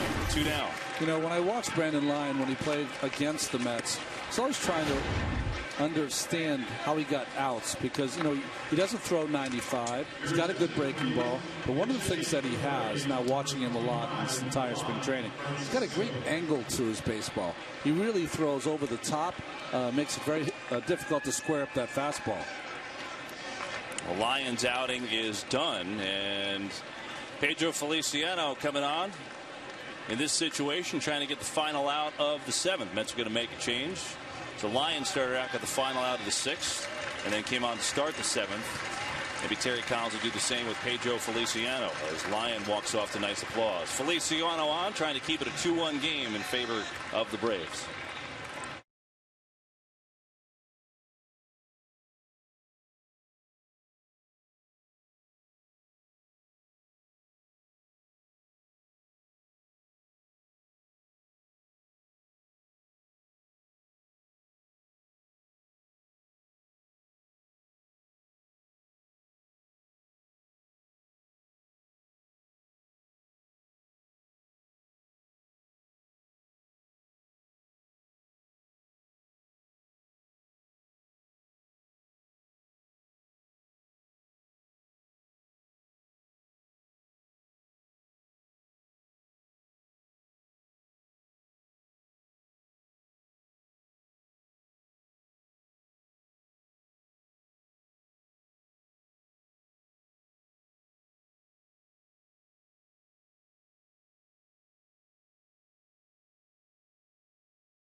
Perpetual Pedro on in relief for the Mets. Try to get the final out of the 7th against Juan Francisco, the pinch hitter who has been bombing away this spring with 4 home runs. Pedro now getting into a groove of pitching every other day.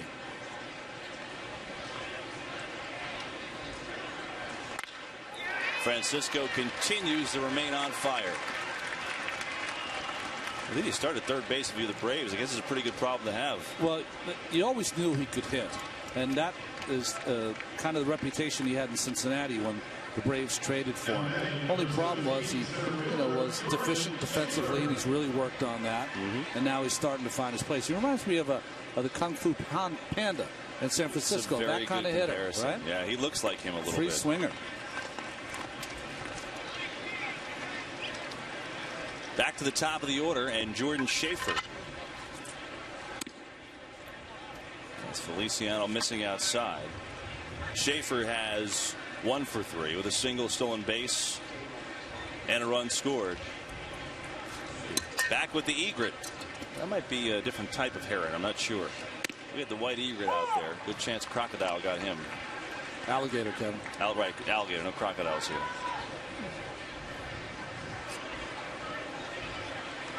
And showing off for our TV cameras. He knows when to come back every day for airtime, doesn't he? He really does. He's got some kind of endorsement deal going on. I went on one of those airboat trips a couple days ago. My kids were in town, and they are fantastic. You must have saw 50 alligators, all the birds you could ever see. It was just one of the great trips, just northwest of here. And you know what? One of those people that just do not like to go on those things. I just regret them. When my kids were little, I did the Disneyland, Disney World, Universal. I did everything.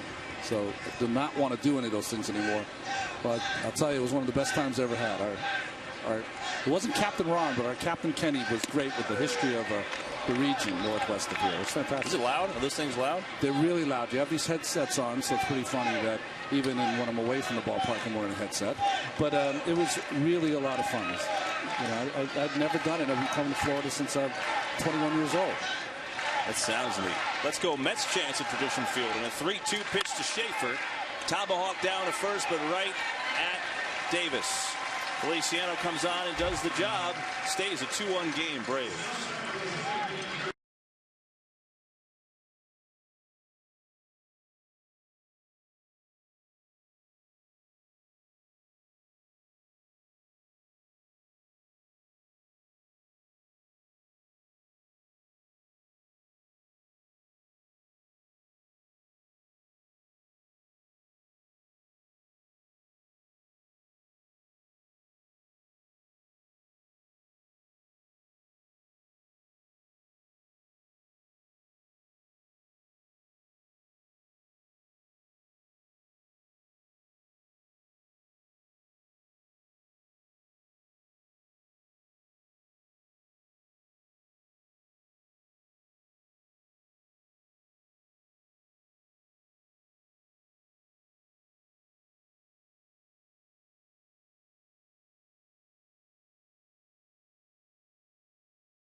New York Mets baseball brought to you by Lexus and the Lexus Command Performance Sales Event now through March 31st. By BP Gasoline with Invigorate. By Volkswagen and the Volkswagen Spring Oktoberfest event. And by the Ireland Board of Tourism for a chance to win an all-expense-paid trip to Ireland. Visit pix11.com/rewards and enter now. Apropos on this St. Patrick's Day where the Braves lead the Mets 2-1, home 7th. And this guy had an outstanding rookie year for Atlanta. Well, Avilan, you can see, continued it into spring training to add to that left-handed depth in the bullpen for the Braves with Johnny Venters and Sean O'Flaherty. Landon Powell, switch hitting catcher, leads it off for the Mets, who's 0 for 2 so far today. Robert Carson warming for the Mets. Julio Teheran was outstanding. 6 innings. He allowed just the home run to Jordani Valdespin. 3 hits in total, 7 strikeouts, and 2 walks. So, a lot of good pitching here this afternoon.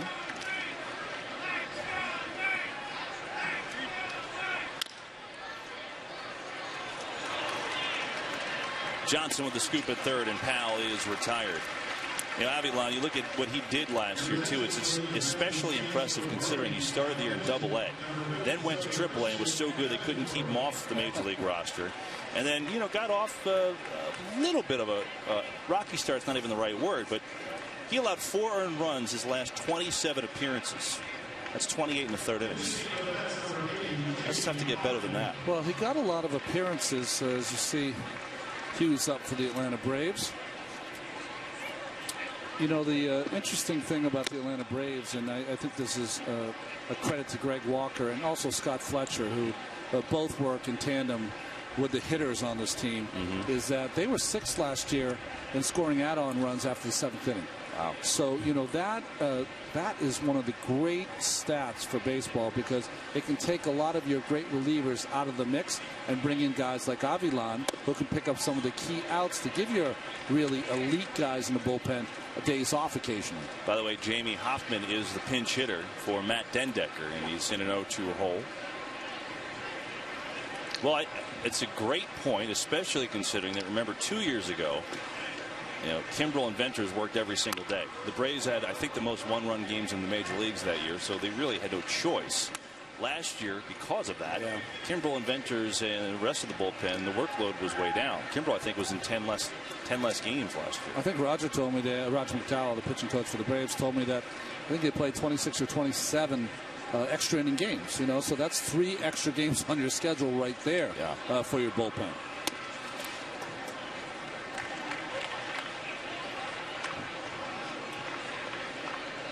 Look at that. Just outstanding. A lot of that has to do, of course, with the left-handers, Kimbrel and Flaherty, and then giving the ball to seemingly unhittable Kimbrel last year. Johnson, another play at third. Hoffman's got good speed for a big guy, but he's retired.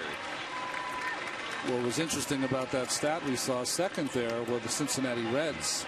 And they've got some news coming out of there, don't they, Kevin? Well, it's been back and forth all spring. Aroldis Chapman, their electrifying closer from Cuba last year, burst on the scene, and you know, he and his 102-mile-an-hour gas.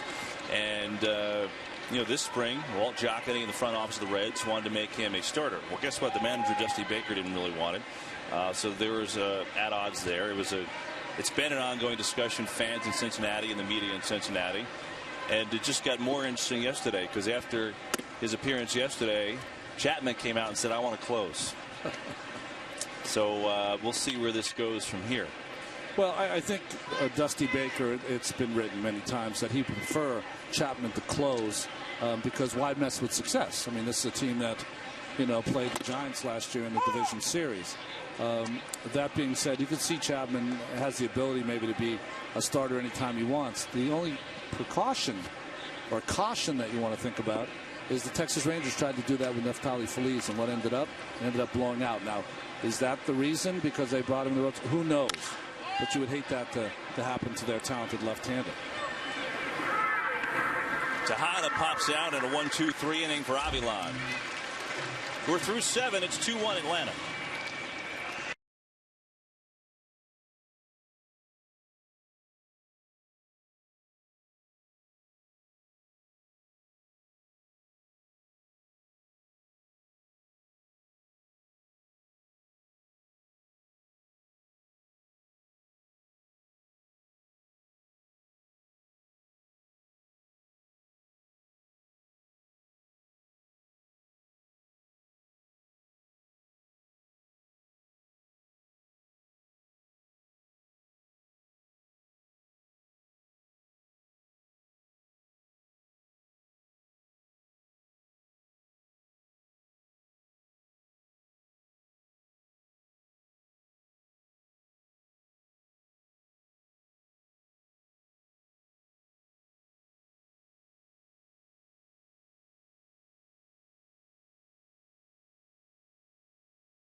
Mets go to the checking line out there in the 8th inning.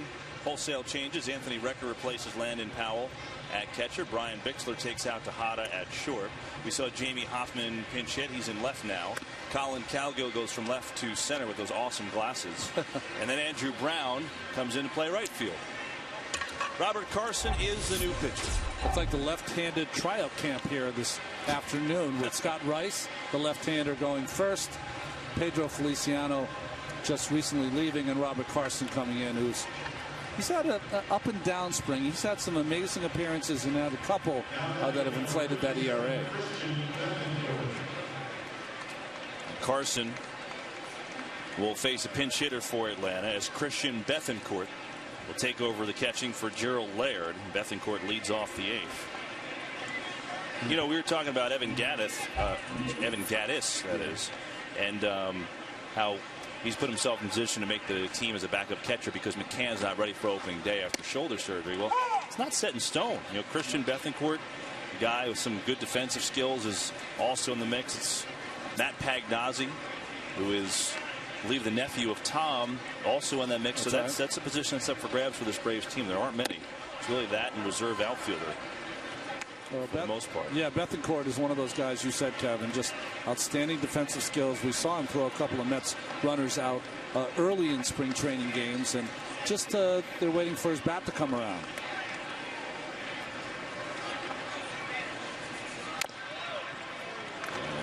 That one hurt. You know, Ryan, I wanted to ask you earlier today, and you and I were both watching this. We're walking around the complex, and on one of the backfields, there's Dylan G. And he's on the mound throwing to Mike Baxter and Lucas Duda. A live batting practice session with Dan Worthen. Dave Hudgens was there. Yeah, right out there. And it was a bullpen day for G. And he didn't throw the bullpen. He threw a live BP. And it was a game situation. They had counts and did the whole thing. Did you find that interesting? Yeah, if you walked a guy through from the stretch or gave up a base hit, yeah, they really tried to simulate what it would be like during a ball game. I think that's a good thing. I've never seen a guy throw a live BP like that this late in spring training. But you know, Dylan came off a tough start where he had a couple of batters. I believe he had 4 walks, some wild pitches. So definitely out of sync. And I think what happens a lot of times, Kevin, is that you can try to fix it on the side. But when you're struggling with your control like that, you want hitters in there so that you can kind of pick up where you want to start your breaking ball. You know, when I was facing right-handed hitters, I want their breaking ball to start right at their shoulder if I wanted it for a strike, or over the middle of the plate breaking away if I wanted it to be a pitch out of the strike zone and have them go fishing. So having that body in there, and also positive or negative affirmation on what you're throwing is a good thing, and I think that was a good thing for Dylan G today. I asked G about it, and he said it was my request. I wanted the hitters in there. You know, you could go to a bullpen and I don't know. I needed confirmation to see where exactly what you're talking about. And he said, I also want to see how they reacted to my pitches. He said, today for me, as Freddie Freeman comes to the plate, he's got the go-ahead RBI single for the Braves in this game. He said it wasn't about mechanics at all. It wasn't about release point. I didn't want to think one time about that's not what this session was about for me. He said I've been feeling a little bit too amped up. I've been feeling not quite in the zone of where I need to feel. And for me, I just went out. I wanted to see hitters there, and I just pitched. I didn't think about my delivery at all. I think it was fun to watch. This should be an easy play for Valdespin. I think one of the fun things to watch is that he was moving the ball inside and out, changing pitches. If he got behind 2-1, he came with a change. It was just interesting to see him work with the catcher and try to keep the batter off balance. That being said, the only thing I saw that is just a little short for him right now is fastball command. Because once he gets that, he has the pitches to put hitters away, whether it's that nasty curveball or changeup. But how does he get there? He's going to have to get there with his command of his fastball. And that usually, you know, painstakingly sometimes comes last. Yeah, he was pretty hard on himself today. He said, you know, look, I said, you know, you've had a pretty good spring up to this point. So, yeah, but the walks are, even before the other day, it's just not where I want to be. It's not me. Can you get just too amped up? I mean, he missed a half a season. Well, does that get you amped up a little bit? I think that's where it comes from, is that there's no one that was more excited to be in camp than Dylan G this year, right? So he had to wait a half a year, and I remember that he came back to the clubhouse and watched a few games in uniform, and there's nothing worse than feeling like you should be contributing and you can't.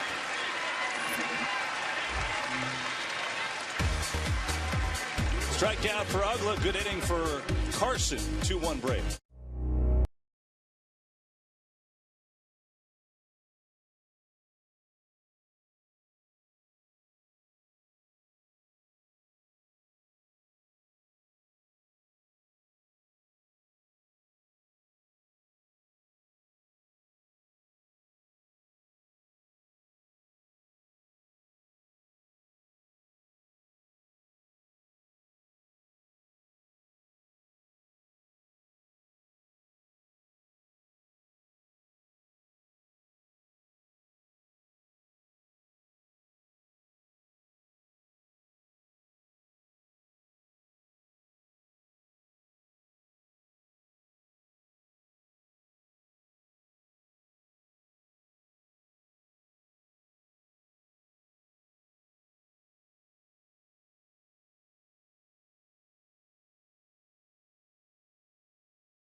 T-shirt Tuesdays are back. Just $19 gets you a game ticket and a limited edition Mets T-shirt. Call 718-507-TIXX or log on to Mets.com to get your T-shirt Tuesday tickets while they last.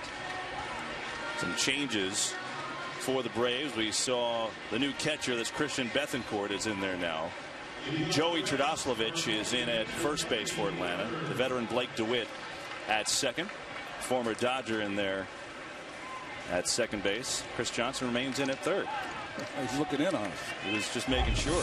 Still want me in, Skip? Dusty Hughes.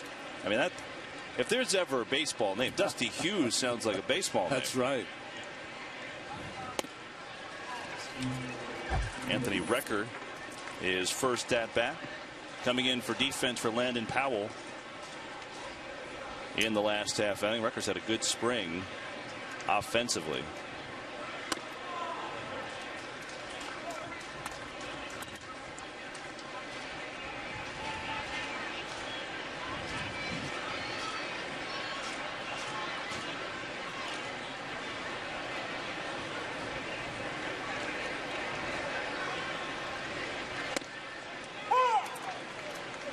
$80 games in the major leagues for Dusty Hughes with the Kansas City Royals and the Minnesota Twins. Dustin R. Hughes. Natural for Dusty.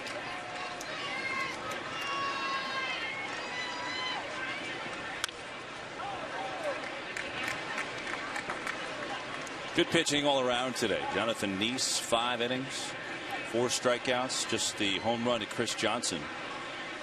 Julio Teheran with an outstanding performance of his own for the Braves. 6 innings, just a home run to Valdespin. 7 strikeouts for him. Avilan with an inning scoreless, and the Mets pen has been equally good.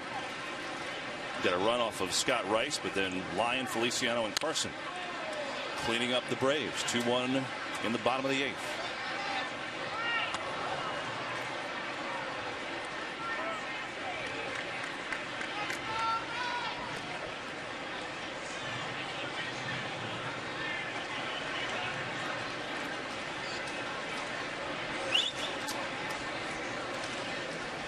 I just saw a clown down there who was at Starbucks this morning. I'm going in to Starbucks, Kevin, to get the New York Times because you know they always have it there.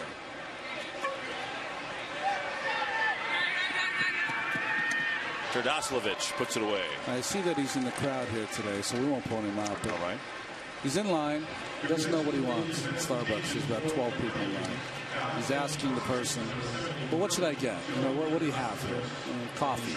Well, what kind of coffee? What should I order? So he's going through all that, right? That's, 2 minutes. Then he leaves with whatever he orders, comes back, cuts the line with a $5 bill to get the New York Times Sunday Times, right? Which is $6. Gives the guy $5. He said it's $6. He goes, $6 for a newspaper? He said, yeah, it's the New York Times. So he said, wait a second. He had to go back, holds the line to get a $20 bill to pay for the New York Times. Then he gets changed with it because there's tax. So now he's upset that his New York Times was taxed. It's over $6. And he makes a big stink about it before he leaves and ruined the entire day for everyone in line at Starbucks. That is And I just misery. saw him, and that is just god-awful. If you want to ruin his day, we could put him on camera with like big graphic that says loser. We can't. He has the wrong shirt on. No, all right. Brandon Hicks is the hitter, his first at bat. It's almost like you see the comedian John Panette. Yeah. He has this whole skit about, well, he's got a lot of funny skits, but he's got the whole skit about people in the buffet that drive him crazy. John used to be huge. He lost tons of weight. Go to the buffet, you grab and move. You don't just sit there. You grab and you move. That's right. He's the one who did the whole piece about he was in, what was he, in France or Switzerland? And he didn't realize he's an Italian guy who loves Italian food, how close he was to Italy. So it just drove him nuts that he was that close to Italian food, and he's eating chocolates. Switzerland. I like him. Yeah, he's funny. Does the Free Willy impersonation.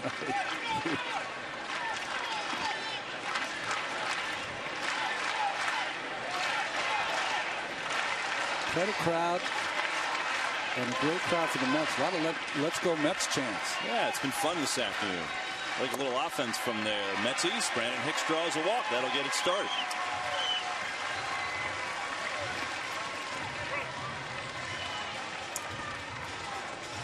And Colin Cowgill will take his rips 0 for 3. The strikeout is last at bat has a terrific defensive play to his ledger.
Cowgill was waiting for that one, but a little too aggressive.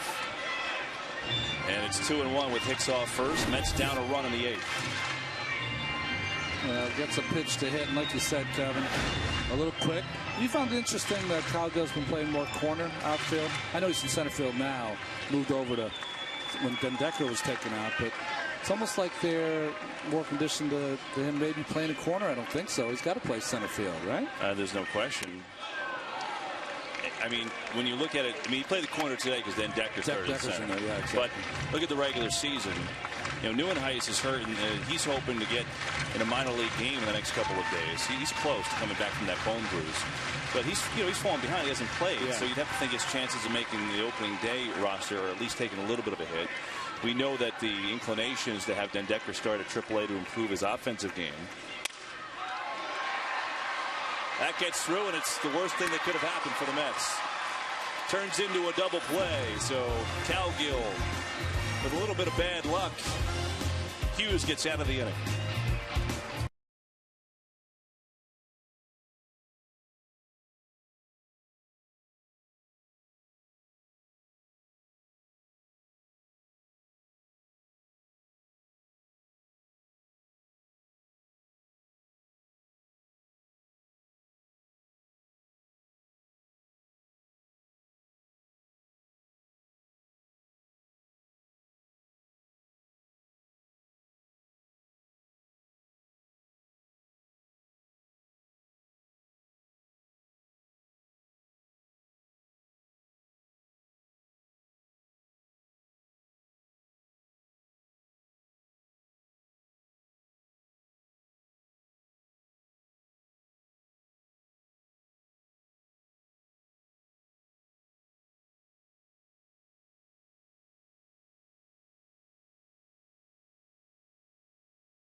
Robert Carson going on to pitch the ninth for the Mets, trying to keep it a 2-1 game in favor of the Braves. Carson had a 1-2-3 inning in the eighth. He'll face Chris Johnson to lead it off. He's had a day, 3 for 3 with a solo home run off Jonathan Neese. Carson working to try and earn a bullpen spot for Terry Collins.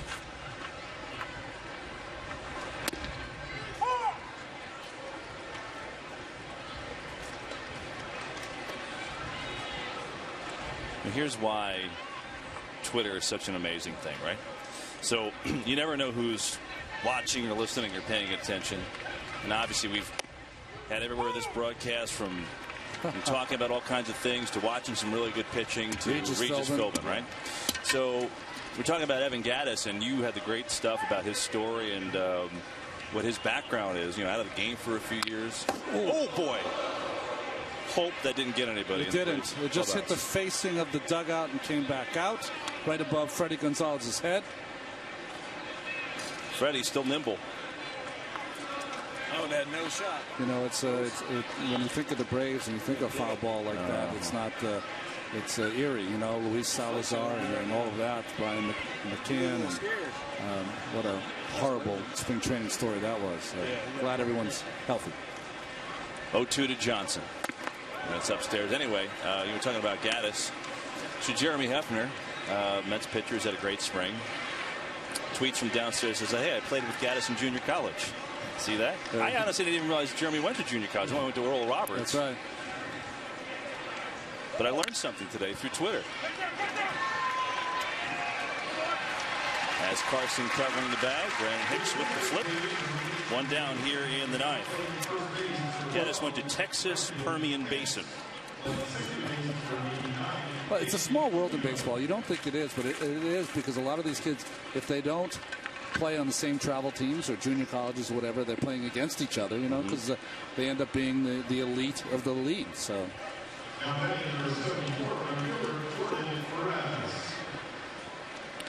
Jordan Perez now, the right fielder for Atlanta today, with one down, and Carson looking good, retiring in the first 4 to face him. Big cut on the breaking ball.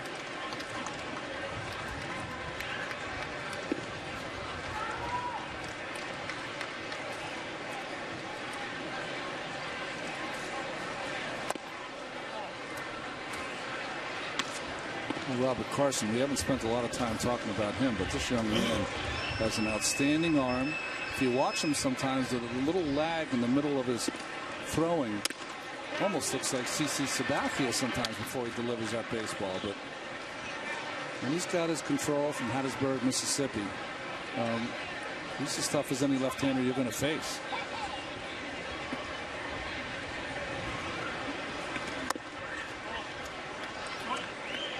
Well, you saw what he can do. The second call-up for him last year. You know, the first call-up, I think he only had one appearance, and maybe a little nervous, just trying to feel it out. Went back down, and called up the second time in September, and he really did some nice things. You saw, I mean, he's got the fastball, he's got the slider when his control's on. It's in there. Well, he was a little deer in the headlights the first time he came up, and also sometimes you're brought up as a body. And you know you're not going to get a lot of opportunities to pitch. So, you know, you lose some of your aggressiveness. Backing up his Bixler. Yeah, that's not going to work. Perez safe at first. Well, this was a difficult play. You really had to read that right off the bat and come in and try to get that on the short hop. Brian opted to back up on it. Perez had enough speed that made that play an easy base hit.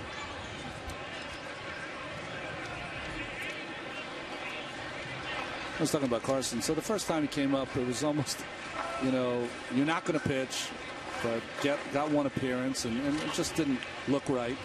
Went down, worked hard, and the second time he came up, it was exponentially better. How he looked, how he conducted himself, how aggressive he was.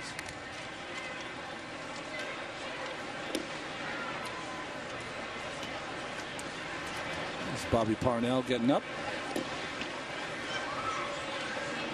The blue undershirt doesn't go as well as with the green uniform, does it?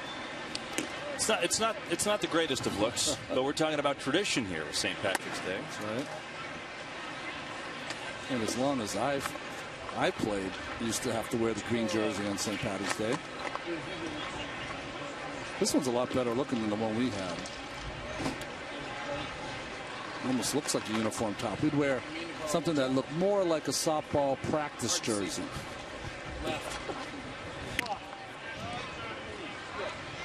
Wonder if Regis wore it on the way home. He liked it, didn't he? He did. He was a fan.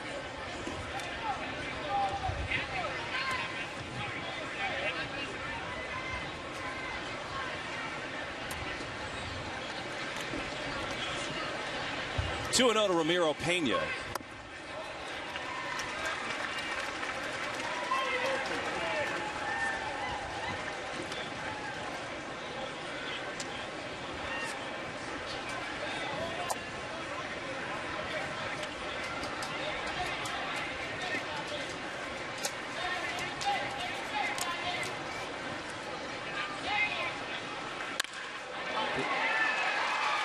Pena's got himself a base hit, and going to try to take third. Throw not in time. So Perez goes first to third on the single to right, and the Braves in business against Carson. Well, this is a nice play by Perez, being aggressive, up a run, but Brown had a chance to throw him out. Ball just leaking left of the bag.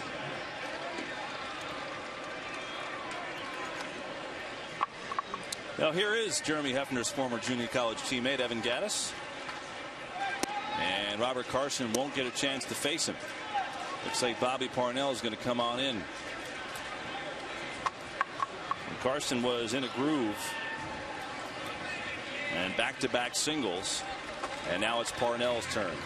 So Parnell will trot in this 2-1 ball game in the ninth here at Tradition Field.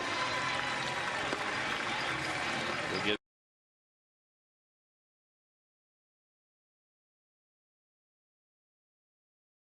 his turn. 2-1 Atlanta in the ninth.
Bobby Parnell tried to get out of a jam here in the ninth.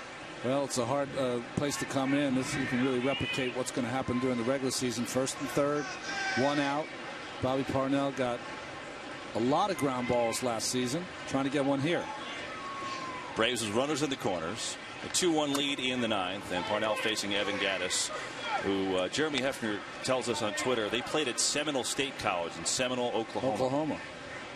Jeremy, if you want to just keep feeding us information for the rest of the broadcast, that would be outstanding. It's nice to have like an extra producer in the clubhouse. There we go. Makes us sound somewhat smart. Well, at least me. You are more than somewhat smart. Well, it's nice. Our guys have shut it down in the truck. At least he's still working in the clubhouse. Very nice. See the first batter against Parnell last year.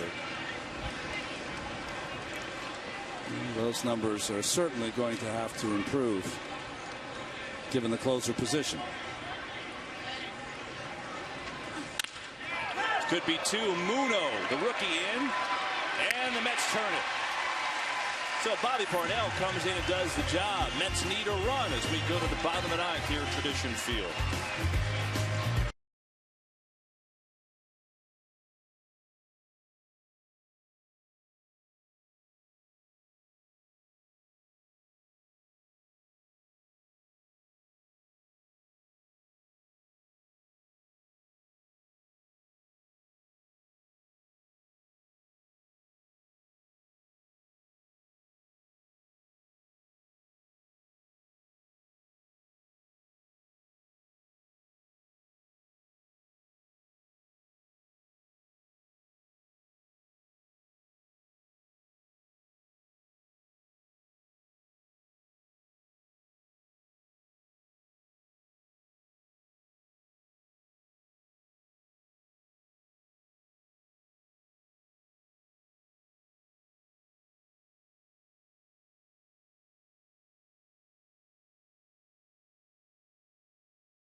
New pitcher for the Braves is Staten Island's own Anthony Varvaro as the Braves try to close out the Mets 2-1 bottom nine.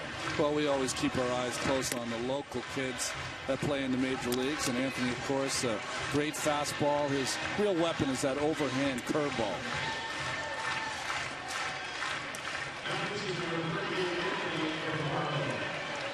Meanwhile, for the Mets, Daniel Muno will come up. And one of the minor leaguers coming over and getting a chance to play on the big field today. An exciting thing. Turn that double play in the top of the ninth. And who knows, maybe start a rally.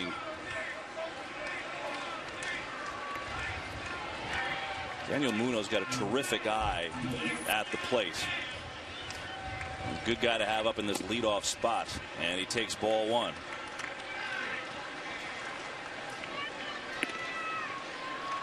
Mets took him in the 8th round, 2011, out of Fresno State. 24-year-old from Long Beach, California, and he's quickly ahead 2-0. We also have a lot of good scouts in Fresno, right? We got a lot of Fresno State players. Justin Turner from Fresno State? Cal, right? Justin Turner's Cal? Cal? So Muno, look at this. On-base percentage last year, .387. Wow. Hit .280 for St. Lucie. The year before that in Brooklyn, .355 batting average with Brooklyn. Is on base with .466. Well, this guy gets on, and he's ahead in the count 3-0.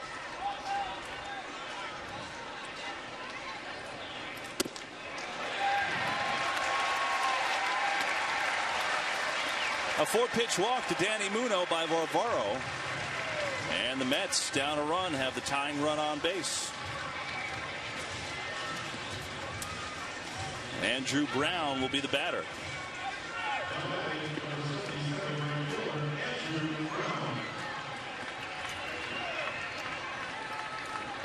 Former Colorado Rocky.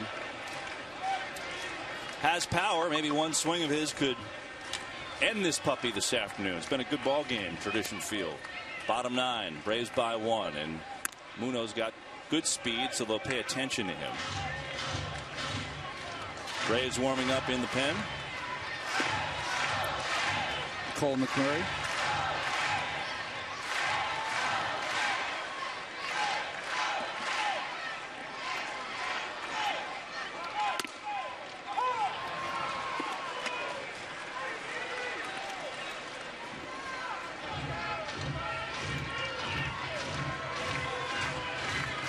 Brown, originally an 18th round pick of the Cardinals out of the University of Nebraska. Had a .232 with the Rockies last year, 5 home runs. and 112 at-bats. Came into camp as one of the front runners, at least in that mix for an outfield spot, but with the emergence of Valdespin and Marlon Byrd, kind of pushed Andrew Brown back a little bit. Yeah, if those guys had fallen flat on their face, then he would have had a shot to make this team.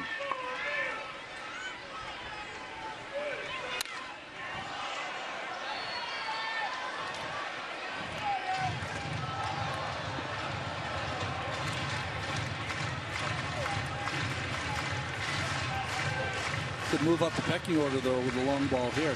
That would help. I mean, there's still jobs available.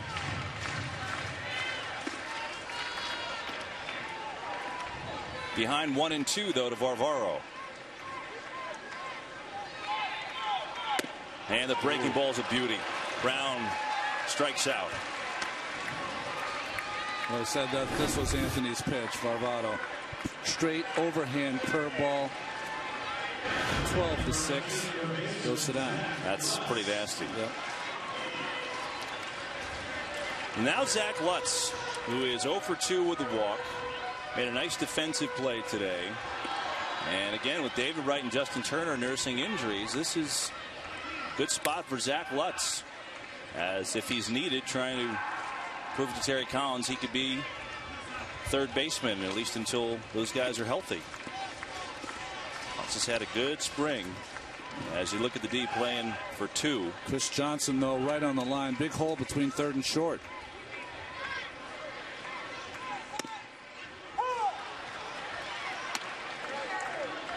Ten home runs for Lutz in Buffalo last year. Was a .299 hitter for the Bisons.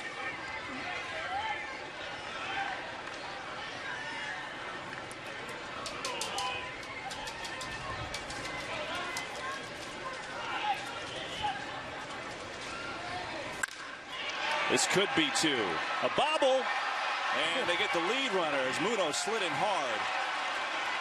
Now, that should have been the game, but a bobble at shortstop, and the Mets are still alive. Well, Pena with the bobble again, and finally the glove shovel to get an out.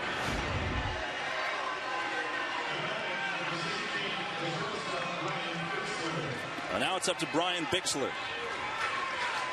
Hit a couple of home runs this spring, as the Mets are down to their final out, tying run on first base.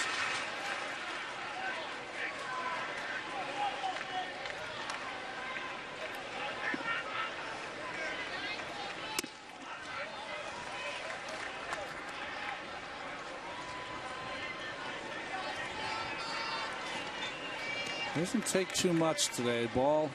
Interesting that it's only a 2-1 game. Wind's been blowing out the left all game long. He's going to sneak through. No. Pena cuts it off, and the ball game's over. So the Mets get the tying run on the ninth, can't get them home, and the Braves come away with a 2-1 victory this afternoon at Tradition Field.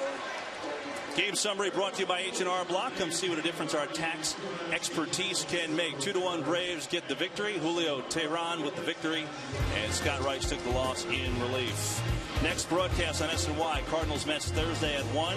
Next broadcast on Picks will be the Nationals against the Mets. That will be next Saturday. For our entire SNY crew, for Ron Darling, I'm Kevin Burkhardt. So long, everybody.